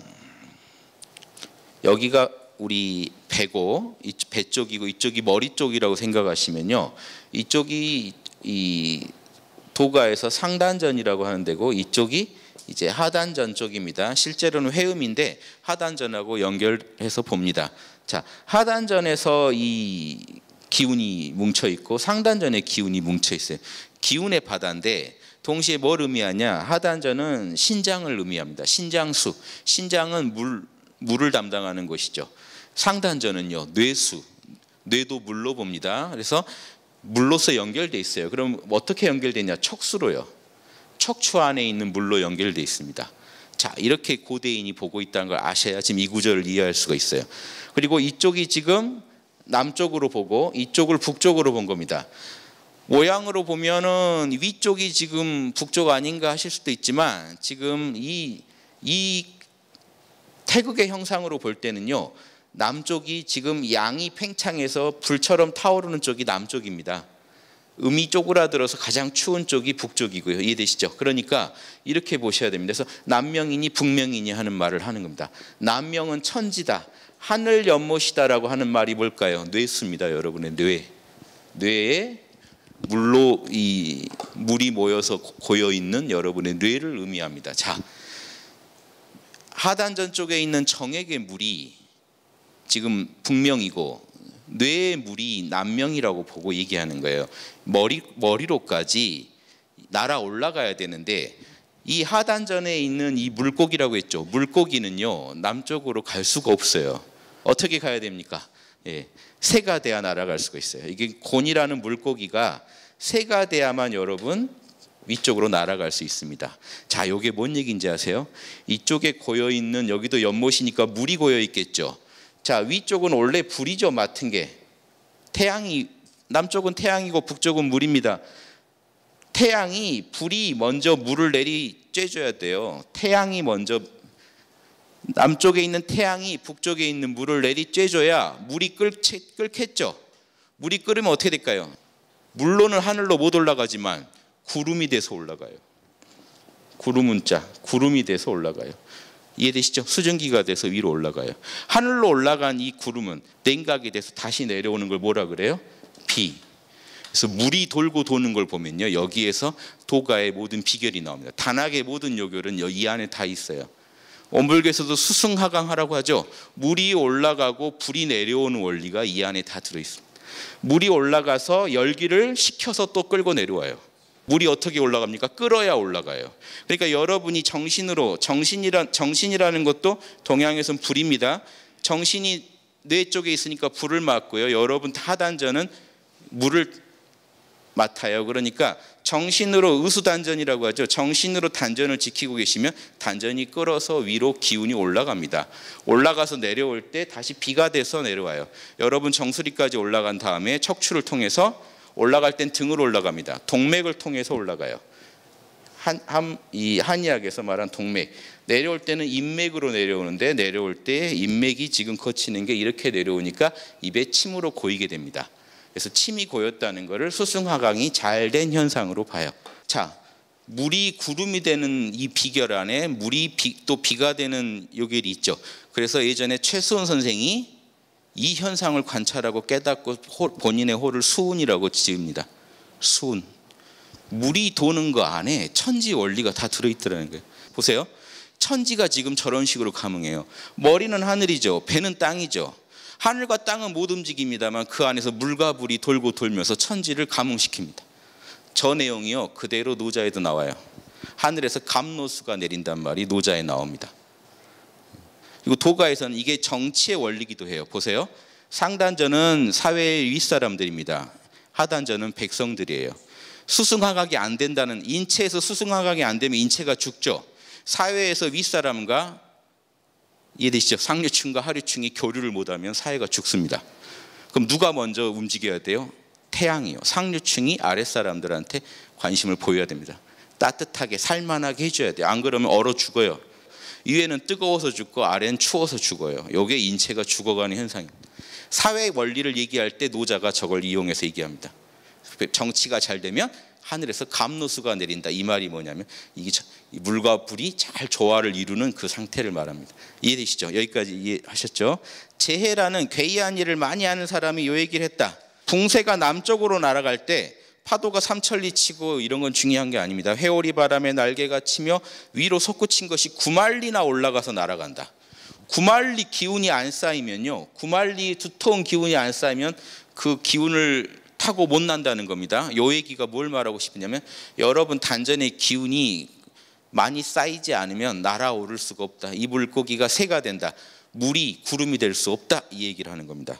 그런데 반드시 6개월을 날아가야 멈춘다. 자, 이 그림을 보시죠. 장자는 이 그림을 가지고 얘기하고 있는 거예요. 여러분, 하단전 쪽에 땅에 해당되는 배에 있는 연못, 신장수가 있는 북명에서 물고기, 그 안에 있는 생명력을 말합니다. 물고기는. 저 물고기가, 그 생명력이 상단전까지 가려면 새가 돼서 날아야 되는데, 자, 몇 개월을 거쳐 날아야 되죠? 북명에서부터 세보세요. 예. 북명이 음력 11월을 말합니다. 자축인묘로 했을 때 축, 임, 묘, 진, 사, 오 해야 남명에 도달합니다. 6개월 걸리죠. 요 내용을 지금 담은 겁니다. 만물이 돌아가려면 이렇게 해야 돌아간다. 수승하강의 원리가, 이쪽은 물이 뜨거워져서 구름이 돼서 올라가고 저 위에서 구름이 식어서 다시 비가 돼서 내려오면서 열기를 데리고 내려와요. 이런 식으로 천지가 순환해야 산다. 정치도 마찬가지입니다. 윗사람과 아랫사람은 항상 교류해야 되고, 윗사람이 항상 먼저 화강을 해줘야 돼요. 불을 내려 보내줘야 물이 위로 올라갈 수가 있습니다. 이런 것도 이 자연의 원리에서 정치의 원리도 배우고, 인체를 건강하게 하는 원리도 배우고, 장자는 뭘 배우자는 거죠? 돌을 닦는 비결도 여기 있다 이겁니다. 그래서 이 장자는 이걸 강조합니다. 물이 두텁지 않으면 큰 배를 실을 힘이 없다. 마루에 여러분, 마루에 움푹 패인 곳에 물이 컵 한 잔에 물을 부어 놓으면 먼지나 티끌 같은 친구들은 배가 돼서 그 물 위에 뜨겠지만 그릇만 놔도 바로 바닥에 붙어버릴 것이다.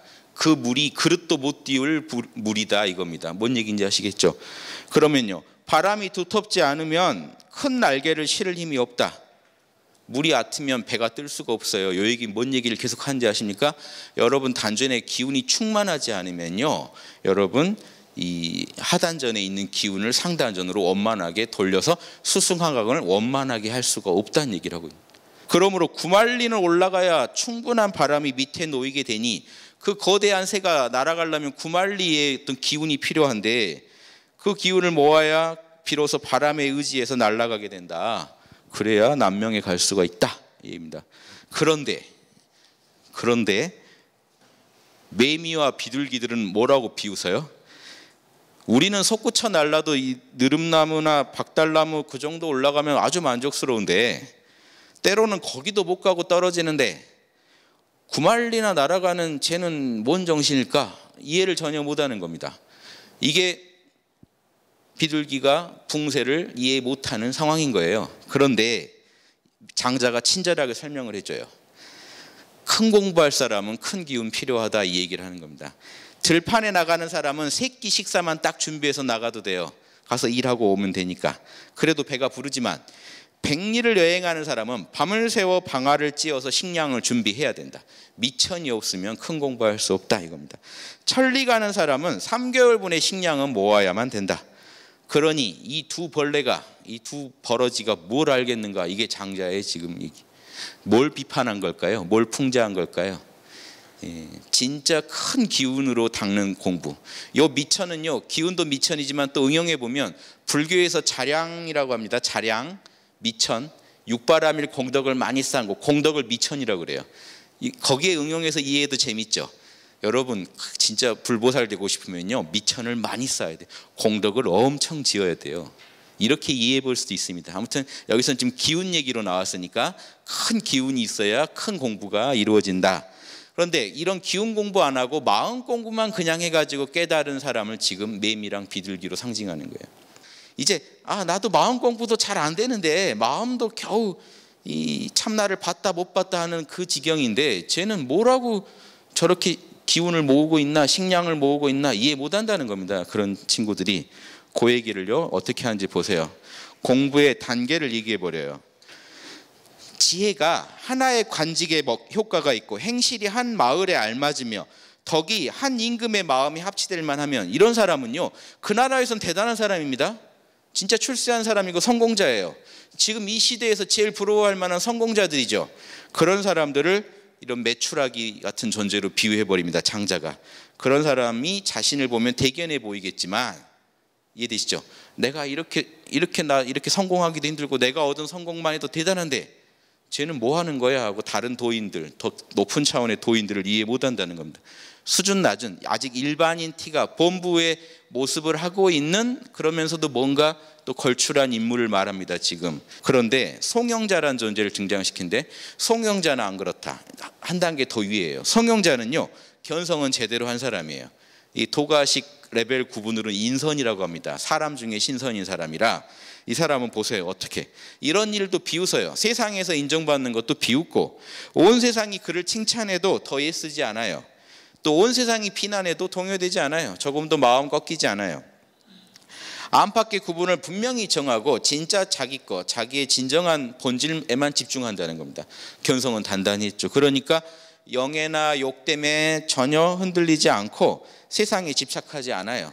자기대로 뭔가 공부한 게 있는데 그러지만 제대로 확립된 건 아니다. 진짜 도에서 논의는 자는 아니다라는 겁니다. 이분은 도는 알지만 현상계를 버리는 데 능하지 현상계를 경영을 못하는 사람이에요. 현상계 경영한다는 것을 장자는 지금 기운을 경영한다는 걸 가지고 이원성의 세계를 경영한다는 걸 설명하고 있는 겁니다. 장자는. 송영자는 도는 알았지만 기운은 못 다루는 사람이에요. 즉 현상계는 경영을 못하는 사람이에요. 카르마 경영에는 서툴러요. 그런데 열자 한번 보실래요? 열자는 바람을 타고 다닌대요. 기운을 부리는 존재로 나와요. 그래서 다니기를 시원하게 바람 타고 자유자재로 다니는데 한 번 가면 보름이 돼서야 돌아왔다. 자, 이런 얘기들 또 그 기운을 부리는 얘기입니다. 이건 아까는 1년 단위로 기운을 설명했다면 보름 갔다 보름 돌아오는 게 또 한 달 단위로 보면 그게 도죠. 예, 그러니까 지금 이것도 기운을 경영한다는 얘기를 하고 있는 겁니다. 그는 이런 축복을 받음에 집착하지 않았다. 그런데도 이런 데 집착하지 않았대요. 도가 대단한 겁니다. 이거는 이 도가에서 지선의 경지입니다. 그래도 땅에서 지구에서는 신선이다 하는 경지예요. 하지만 걸어다니지는 않지만 즉 일반인보다는 대단하지만 다른 도인들보다는 대단하지만 여전히 기운에 대해 의존하고 있는 게 있다. 자유를 얻은 건 아니다. 이 기운을 경영하는 그 마음에 결국은 뭐에 문제가 있냐면 그 마음에 집착이 많이 있다는 겁니다. 아직. 자, 그러면 공부의 마지막 단계를 보면 왜 앞 사람들이 비판받았는지 알겠죠. 천선의 경지, 하늘 신선의 경지, 이제 지구를 초월한 우주적인 신선의 경지라는 얘기입니다.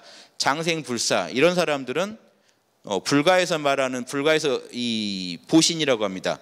보신을 성취한 사람은요 생사에 자유자재한다 이래요. 자, 이분들도 이래요. 기운을 타서 바른 기운을 타고 6가지 기운, 이런 음양오행의 기운을 자유롭게 변화시켜서 무궁한 자리에 논인다. 진정한 소요유의 경지를, 소요유의 극치를 일장에서 설명해 줘요. 이런 경지까지 가야 한다는 겁니다. 그런 사람을 여기서는 이제 못 다루지만 마꼬야 산의 신인들이란 존재가 나옵니다. 장자 1편에. 그 사람들은요 피부색도 안 바뀌고 즉 영생불멸을 얻은 사람들처럼 나와요. 그러면서 동시에 그 사람들이 존재하는 것만으로 그 땅에요 곡식도 잘 자라고 천지 만물이 다 잘 자라는 기운을 경영하는, 그래서 중생을 이롭게 해주는 존재로 나옵니다. 이런 존재들이라야 진짜 의존을 하지 않는, 자 보세요, 독립하되 현상계를 자유로 경영해야 된다는 거죠. 현상계에 대한 이원성에 대한 집착을 초월하되 도의 세계에서 현상계를 자유자재로 경영하는 진정한 신인의 경지에 이런 존재들이 이 공부의 극치다 하는 겁니다. 그래서 지인, 신인, 성인 말은 안 하는데 다 똑같은 경지입니다. 지극한 사람은 에고가 없고, 여기서 에고가 없다는 건 이제 아집이 없다는 거죠. 에고를 양심 위에 주장하지 않고, 신인은 내공덕이다 하는 게 없고, 성인은 이거 내가 했다 하는 자기 이름이 없다는 겁니다. 이건 노자에서 가져온 거죠. 이런 부분은 만물을 다 이해해 주고도 내가 한 거 아니다라고 해야 진짜죠. 이런 존재로서 신인을 묘사합니다. 이런 의미에서는 또 노자 사상을 잇고 있습니다. 그러니까 노자를 철저히 의식하고 잇고 있으면서도 노자의 제자로만 한정 지을 수 없는 존재, 이렇게 장자를 보고 이해하시면 이제 재밌어요. 그러면 또 공자가 도를 설파할 때 그것대로 또 재밌게 이해할 수가 있거든요. 자, 재물론, 현상계를 초월하는 관점에서 현상계를 보면 우리가 지금 생인이 산이 싸우는 것도 평등할 수 있다라는 얘기입니다. 자, 장자의 유명한 얘기 호전몽 아시죠? 호전몽 얘기도 어디서 나오겠습니까? 재물론에서 나와요. 자, 보세요. 꿈에서 나비였어요. 생시에 장자였어요. 이렇게 한번 보실래요? 자, 생시에는 지금 장자죠. 여기는 꿈의 세계라고 보죠. 꿈에서는 나비였어요. 그런데 꿈 깨고 봤더니 헷갈리는 거예요. 나비가 지금 사람 꿈을 꾸고 있는 건가? 사람이 나비 꿈을 꿨나? 왜 헷갈린다라고 말을 했을까요? 무슨 도를 설파하시려고? 도의 입장에서 보면 꿈도 생시도 평등하다 이겁니다. 이해되세요? 도의 입장에서 보면 도의 입장이라는 게 빠져버리면 저 말은 억지로 이 생사를 맞추려는 에고의 욕심이 돼버려서 안 돼요. 탐진치가 돼서 안 돼요. 도의 입장에서 보면 자연이 평등인 겁니다. 여러분이 세속에서 건물이 높다 낮다 해도 저 높은 산에서 내려다보면 다 똑같듯이 높은 산에서 볼 때 그렇게 보인다는 거지, 현상계 속에서는 높고 낮음이 다 있죠. 이원성 세계에 살아야 되죠. 생이 주는 의미와 사가 주는 의미는 다르죠. 하지만 참나의 세계에서 보면은 평등하게 볼 수 있는 그런 부분이 있다 하는 겁니다. 그래서 이걸 어떻게 설명하는지 보세요. 저것과 이것이, 이게 이원성입니다. 저것이 있고 이것이 있죠. 서로 짝이 될 수 없는 자리, 이원성을 초월한 자리예요. 그 자리가 도의 지도리 자리다. 도추 자리다. 자, 이 부분을 이 원불교의 이론상 자리를 장자는 도추라고 불렀어요. 도추. 추가 뭔지 아세요? 지도리 추. 여러분 문 있죠? 문 이 부분입니다. 문. 고정되어 있는 부분. 문을 이렇게 움직일 수 있죠?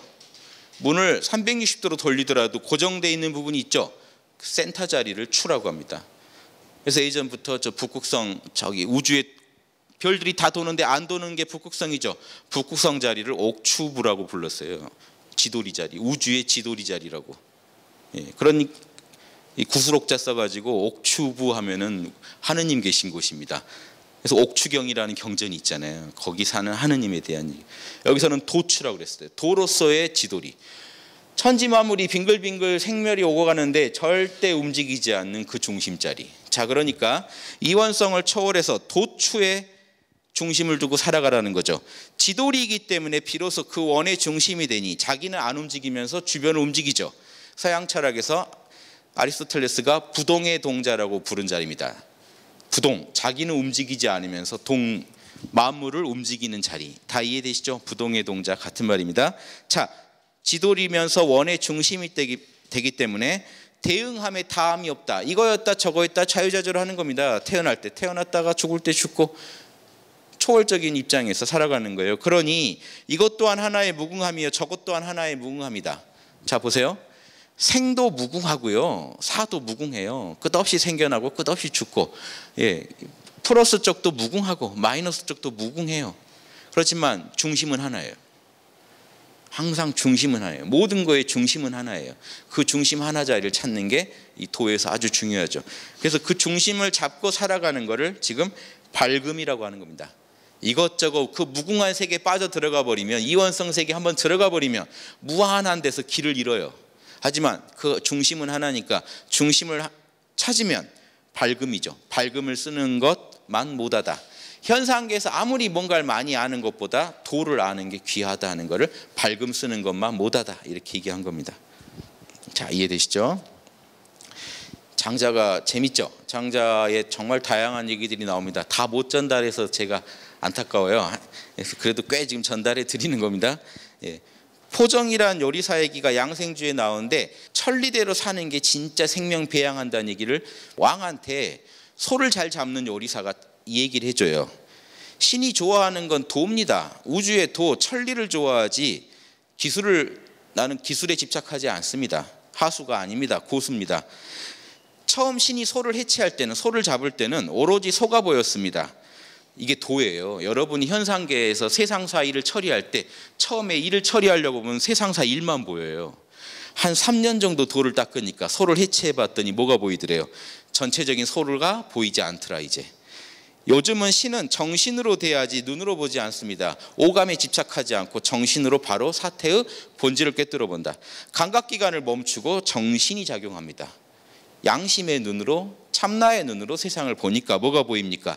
천리, 지금 장자에서 천리란 말을 쓰고 있습니다. 육아에서 제일 좋아하는 말이죠. 장자가 쓰고 있어요. 천리에 의거하여 큰 틈새를 밀치고 큰 빈 곳에 칼을 넣습니다. 자, 상상해 보세요. 소를 잡는데 우리 눈에는 소밖에 안 보이는데 이 사람 눈에는 뭐가 보인다는 겁니까? 구멍이 보인대요. 이 원자와 전자가 이렇게 막 멀리 돌고 있을 때 틈이 보이듯이 뼈와 뼈 사이에 큰 틈이 보인대요. 거기다 그냥 칼을 넣은 것뿐이라는 거예요. 거기에 넣으니까 본래 그러한 바에 따라, 본래 그러한 자연의 결에 따라 나는 그렇게 움직였을 뿐이기 때문에 기술이 일찍이 뼈와 살이 만나고 힘줄이 얽힌 곳을 경유하는 일이 없었습니다. 칼 상할 때다가 칼 넣은 적이 없습니다. 항상 빈 곳에다 넣어서 서로를 해치했습니다. 그런데 어떻게 큰 뼈에 부딪힐 일이 있습니까? 그런데 훌륭한 요리사라더라도 칼을 자꾸 해마다 바꾸는 거는 살을 자꾸 베기 때문에, 살을 가르기만 해도 칼이 상한다는 거예요. 자기는 빈 곳에다 칼을 넣기 때문에 칼이 안 상한다는 얘기죠. 평범한 요리사는요, 달마다 바꿔요, 칼을. 왜? 뼈를 건드리니까요. 이제 신의 칼은 19년이나 되었습니다. 이 19년이 의미하는 건요, 동양에서 10은 궁극의 수고 9도 궁극의 수입니다. 현상계에서 궁극의 수는 9고 10은 영원한 이상적인 궁극의 수죠. 현상계에는 없는. 그래서 19년이라고 한 것 같아요. 19년이나 내가 이 현상계에서 돌을 닦을 때까지 닦아봤는데 이 얘기입니다. 그런데 그러면서 수천 마리 소 닥치는 일마다 다 내가 처리해봤는데 칼날이 숫돌에 막간 것처럼 생생하다. 현상계를 요리하는데 아무런 흠이 없고 하자가 없더라. 그러니까 임금이 듣다가 문해군이 뛰어나도다. 나는 포정의 말을 듣고 생명을 배양하는 도리를 얻었구나. 양생의 도리를 얻었구나.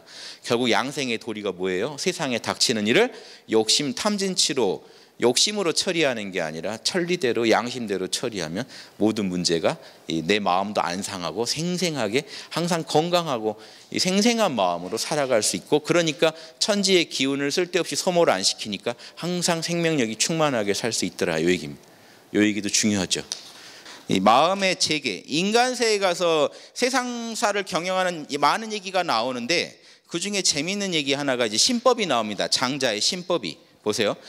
공자의 제자인 아내랑 공자가 대화하는 겁니다. 인간세에서도 많은 그 중요한 얘기가 공자와 안자의 대화로 이루어져요. 공자한테 마음의 재계, 여러분 제사를 치를 때, 그 의식을 치를 때 경건한 마음을 유지하는 겁니다. 재계라는 건 마음을 어떻게 재계를 할까요? 라고 하니까 공자가 뜻을 하나로 모아라, 마음을 하나로 모아라, 이렇게 얘기합니다. 그러면서 비법을 얘기해 줍니다. 귀로 듣지 말고 마음으로 들으며, 마음으로 듣지 말고 기운으로 들어라. 여기서 기운은 여러분 이 원불교에서 말하는 이론상자리예요. 여러분 참나자리예요. 자, 그럼 설명을 해줍니다. 귀는 소리를 듣는 것에 멈추고, 귀는 듣는 기능만 해요. 들은 것에 대해서 이거는 누구 소리군, 아이들 소리군 하고 들은 것에 대해서 부합시키는 거는 마음이 해요. 분별심이에요 지금. 그러니까 귀는 듣는 것에 멈추고, 분별심은 그 소리가 뭔지 개념을 잡아주는 거, 부합하는데 멈추는데, 기운은 텅 비어 있으면서 사물을 대한다. 텅 빈 마음으로 오직 알아차릴 뿐이죠. 그 상태가 기운의 상태로 지금 장자는 얘기한 겁니다. 그러면 도는 오직 텅 빈 데만 모이기 때문에 텅 비우는 것이 마음의 체계다. 인간사의 모든 일을 처리할 때 텅 빈 마음으로 처리해야 제대로 처리할 수 있다. 요 요교를 얘기해 줍니다. 이것도 장자의 요교이고, 여러분 양생주랑 다 이어지죠. 덕충부의 핵심 얘기 한번 해볼까요? 덕이 꽉 찬 어떤 그 모습이 어떠냐? 마음을 조화롭고 즐거우며 통하게 하고, 늘 진리와 통해서요, 도의 세계랑 통해 있기 때문에 즐거워요. 법열에 항상 가득 차 있어요. 진리에서 오는 즐거움에. 현상계에서 오는 즐거움은 왔다 갔다 하죠. 그런데 진리에서 오는 기쁨은 항상입니다. 그래서 늘 즐거울 수밖에 없어요. 그 즐거움을 잃어버리지 않으면서 그 법열 속에서 살아가면서 낮과 밤의 틈이 없이 사물과 더불어 늘 봄을 이룬다. 이 말도 좋습니다. 자, 생사해를 오가면서도 항상 이게 낮이면 또 밤이죠. 밤을 오가면서도 항상 도의 즐거움을 가지고 대하니까 낮은 낮대로 즐겁고 밤은 밤대로 즐거울 수 있더라는 겁니다. 이해되시죠? 도를 모르면 그럴 수가 없습니다. 낮에는 좋다가 밤에는 슬프다가 이래야 되죠. 이는 사물과 접하여 마음의 사계절의 마음을 낳는 거다. 이것을 일러 재능을 온전하게 한다. 여기서 말한 재능은요, 덕이에요. 하늘이 준 재능은 덕이죠. 그 덕을 내가 온전히 표현하는 걸 보세요. 이렇게 보면 어떻게 될까요? 우리 태극으로 보면 추나 추동이 나뉘겠죠.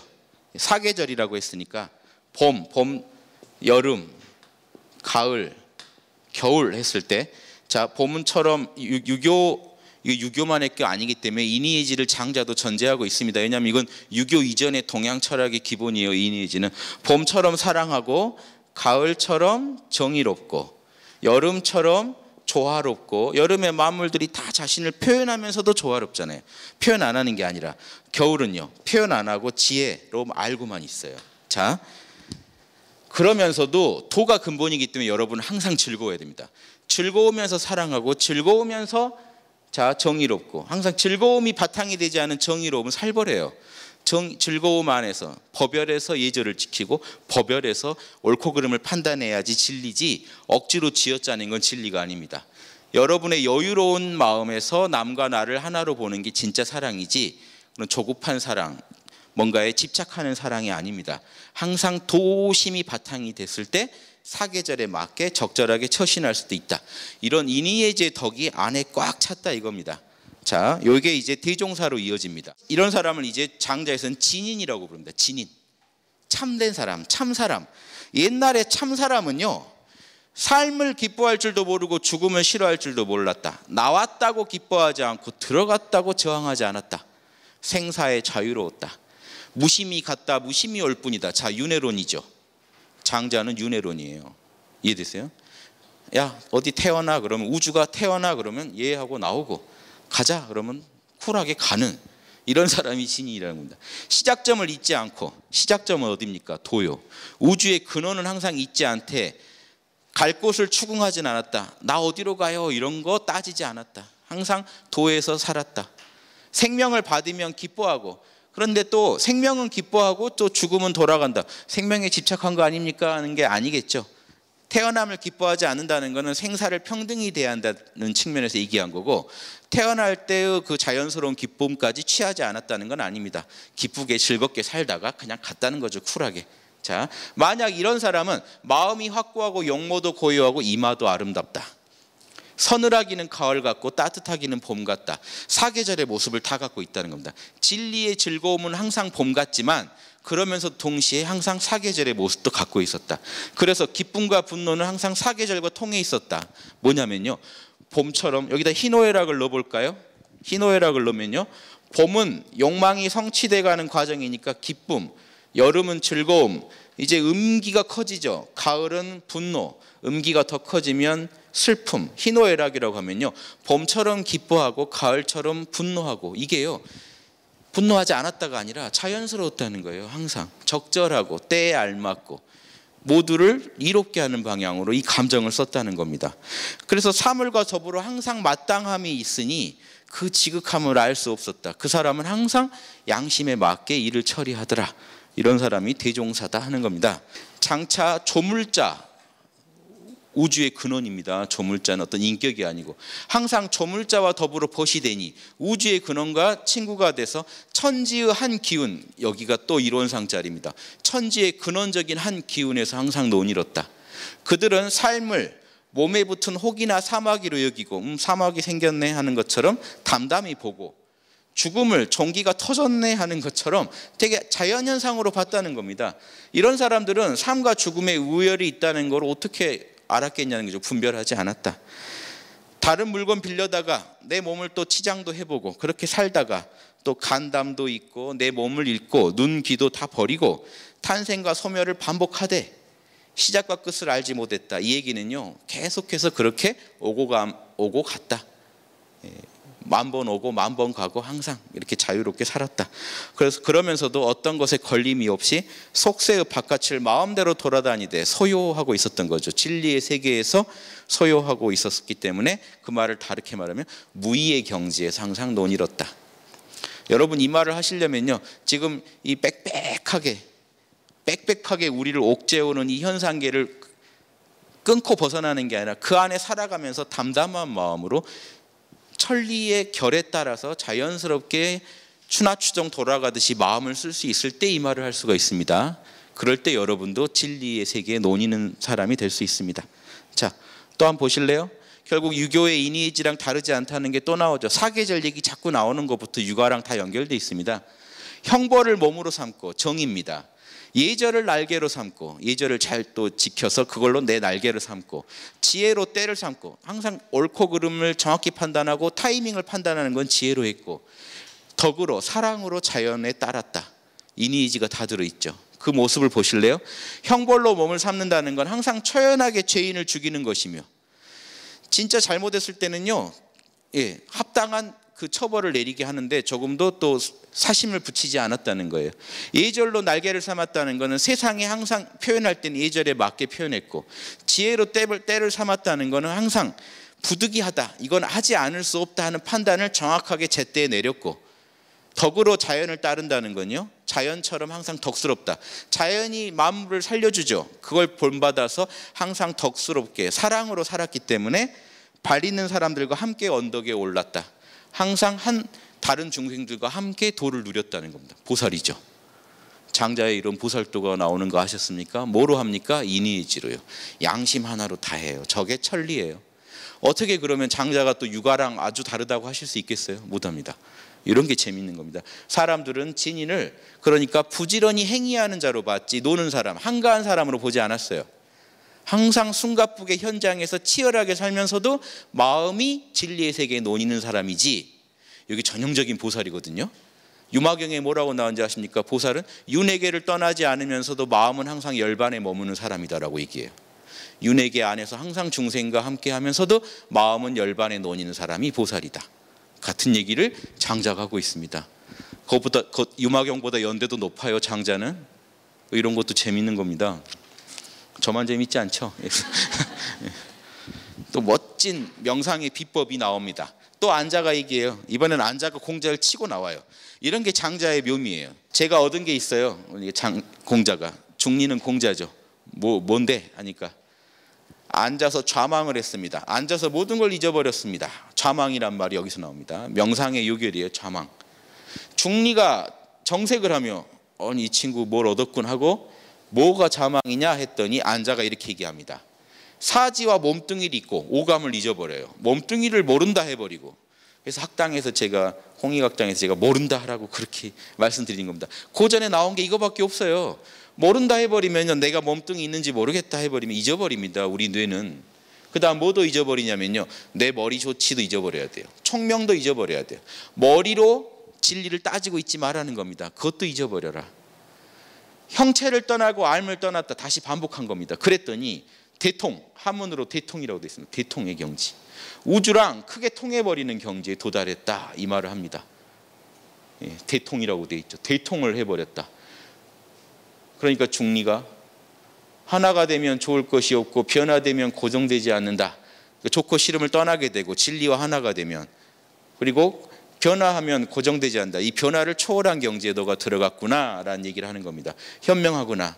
공자 쿨하잖아요. 내가 너를 따르마, 나도 너를 따르마, 이런 얘기들이 장자에서 막 나오니까 감히 우리 공자님한테 이럴지 모르지만 이 장자는요 예술가예요. 노는 거예요. 이러면서 진리를 드러내게 하는데 온갖 성현들을 등장시키고 마음대로 자신이 각색을 해서 진리만 구현되면 된다 하는 그런 취지로 글을 쓰고 있습니다. 그러니까 이 장자 자체를 즐겨주시는 게 좋아요. 노자와 공자가 다 버무려져 있어요. 이 장자 안에는. 재밌는 분입니다. 자, 마지막 응제왕, 이제 대종사를 지나서 이제 진짜 제왕이 되는 모습이 나옵니다. 그대는 마음을 맑음에 논일게 해야 되며 기운을 고요함에 합하게 해야 되며, 마음은 맑아야 되고 기운은 고요해야 되고 항상 사물의 자연스러운 결에 따라서 사사람을 용납하지 말고 말하고 행동하고 살아가야 된다는 겁니다. 이렇게만 하면 천하가 절로 다스려진다. 노자를 좀 더 풀어준 거예요. 노자는 무의를 하면 천하가 다스려진다 했죠. 무의를 장자가 풀어준 거예요. 마음은 맑게, 기운은 고요하게. 그럼 기운 수련도 했죠. 마음도 닦았죠. 그러면서 살아가는 모습은 항상 자연의 결에 맞게, 인의의지에 맞게 살아가라는. 그러면 너가 그렇게 살면 천하는 다 귀의할 것이다. 이게 공자가 안자한테 한 말이에요. 논어에서. 너가 먼저 인을 따르면 천하가 인에 귀의할 거다. 이런 게 다 유가나 도가나 또 장자까지 다 공통으로 하는 얘기입니다. 우리 민족의 경전 3.1신고에서요 성통공안이라는 말을 쓰는데, 본성에 통하고 공덕으로 안수해라. 보세요. 본성은 도의 세계죠. 본성을 꿰뚫고 현상계에서 자신의 공덕을 쌓아라. 이게 성통공안입니다. 도덕을 함께 얘기한 거예요. 도를 통하고 덕을 완수하라, 이 얘기입니다. 그 요결로 말한 게 똑같아요. 철인은 우리 민족 그 경전에서는 철인이라고 합니다. 성인을 지금 철인이라고 해요. 철인은 지감조식 금촉만 닦으면 된다. 마음을 비우고 호흡을 고르게 하고 금촉, 하는 오감의 감촉을 항상 나쁜 감촉은 절제하고 올바른 감촉을 취하면, 올바르게 살아가면, 하는 행동까지 올바르면, 보세요, 마음 닫고 기운 닫고 하는 행실까지 올바르면 망령됨을 돌이켜서 에고의 그런 탐진치를 돌이켜서 참되게 할 수 있다. 양심으로 돌아갈 수 있다. 그러면 하느님의 기틀이 양심이죠. 양심이 발동하니 이것이 바로 본성을 통하고 공덕을 완수하는 요결이다. 우리 민족의 가르침이랑 통합니다. 대충만 했어요. 삼일신고 하는 시간에 제가 자세히 또 설명드릴게요. 자, 근데 요거를 꼭 하고 끝내야 됩니다. 오랜만에 노자가 등장했죠. 이제 응제왕에서 노자의 말로 진리를 설명합니다. 노자가 말하기를, 노담이 말하기를, 이름이 노담이죠. 밝은 명왕의 정치, 명왕의 치라고 합니다. 명왕지치, 이게 장자가 꿈꾸는 이상사회예요. 명왕지치에는 보세요. 그 공적이 천하를 덮으면서도 자기 때문이 아닌 것 같이 여기며, 임금이 천하를 다 광명하게 만들고 양심이 깨어나게 해놓고도 내가 했다고 생각하지 않는다는 겁니다. 만물의 교화를 베풀지만, 만물이 다 잘 살 수 있고 올바로 살 수 있게 가르쳐주지만 백성은 이에 의존하지 않는다. 백성이 집착하게 안 만들었다는 겁니다. 백성도 스스로 자신의 양심만 따르게 만들었다는 거죠. 나를 따르게 하는 게 아니라. 이해되세요? 위대한 성인은요, 보살은요, 중생을 가르치되 빠가 되게 안 만들어요. 자신의 빠가 되게 안 만들어요. 자기의 에고에 심취하게 안 만들어요. 각자의 내면에 있는 양심과 도를 따르게 만들어줘요. 이게 명왕의 치입니다. 뭐라 이름들어 설명할 수 없으나 만물로 하여금 스스로 기쁘게 한다. 만물이 자신의 내면에서 진리를 캐게 도와줬기 때문에 그럽니다. 헤아릴 수 없는 자리, 도에 서서, 도의 자리죠. 도의 자리에 서서 아무것도 없는 자리에서 논인다. 진리에서 논이는 자가 진짜 밝은 임금이다. 최고의 리더를 이렇게 묘사했습니다. 이게 응제왕에서 말하는 제왕입니다. 장자예요. 지금 내 편에는 없는 얘기지만 장자 뒤에 가면 내성외왕이라는 말로 이걸 설명합니다. 뒷사람들이. 장자가 가르치는 것은 안으로는 성인이 되고 밖으로는 리더, 왕이 되자 하는 철학이다. 그래서 제가 제목을 내성외왕의 길로 잡아봤습니다. 뒷사람이 한 말이지만 설명이 참 잘 돼 있죠. 자, 그런데 여기서 제가 안 멈추고 하나만 더 할게요. 맹자가 말한 왕도 정치는 어떨까요? 야, 장자의 명왕의 치는 너무 아름답네. 들어도 맹자는 딱딱한 유교 선비라 같은 말도 재미없게 했을 거야 하고 보실 텐데, 보세요. 맹자의 왕도 정치입니다. 진심장에 나와요. 패자의 백성은 기뻐하나. 패자의 백성은요, 지금 미국 국민들 같은 사람들이에요. 제일 그 당시 힘이 센 나라의 국민들은요, 그 나라에 기대서 자기도 같이 다른 나라 사람들보다 더 우월하다고 생각해요. 그러니까 패자의 백성으로서 되게 기뻐해요. 그런데 왕자의 백성은 어쩐지 아세요? 스스로 밝을 뿐이다. 똑같죠? 왕자의 백성은 자신의 양심에 만족할 뿐이지 절대 우리나라가 크다 작다에 신경 쓰지 않습니다. 스스로 주인공이 되어 살아갑니다. 죽여도 원망하지 않아요. 나라에서 죽여도 양심이 합당하게 죽이면 양심에 따를 뿐이기 때문에 그 리더를 원망하지 않습니다. 이롭게 해주어도, 상을 많이 줘도 양심이 합당하게 살아갈 뿐이기 때문에 그걸 좋아하지 않습니다. 백성들이 날로 선으로 옮겨가면서도 백성들은 날로 더 삶의 주인공이 돼가는데 그렇게 만든 자를 알지 못해야 진짜 왕도 정치랍니다. 여러분, 제가 만약에 누가 썼는지 안 쓰고요, 이거 문제 출제하면 여러분 여기다 뭐라고 쓸까요? 노자 아니면 장자인데 누굴까? 이럴 정도로 이 철학은 흡사합니다. 그래서 그 당시 유가 도가는요, 통합적으로 보셔야 진리가 더 잘 보입니다. 예, 경청해 주셔서 감사합니다. 마치겠습니다.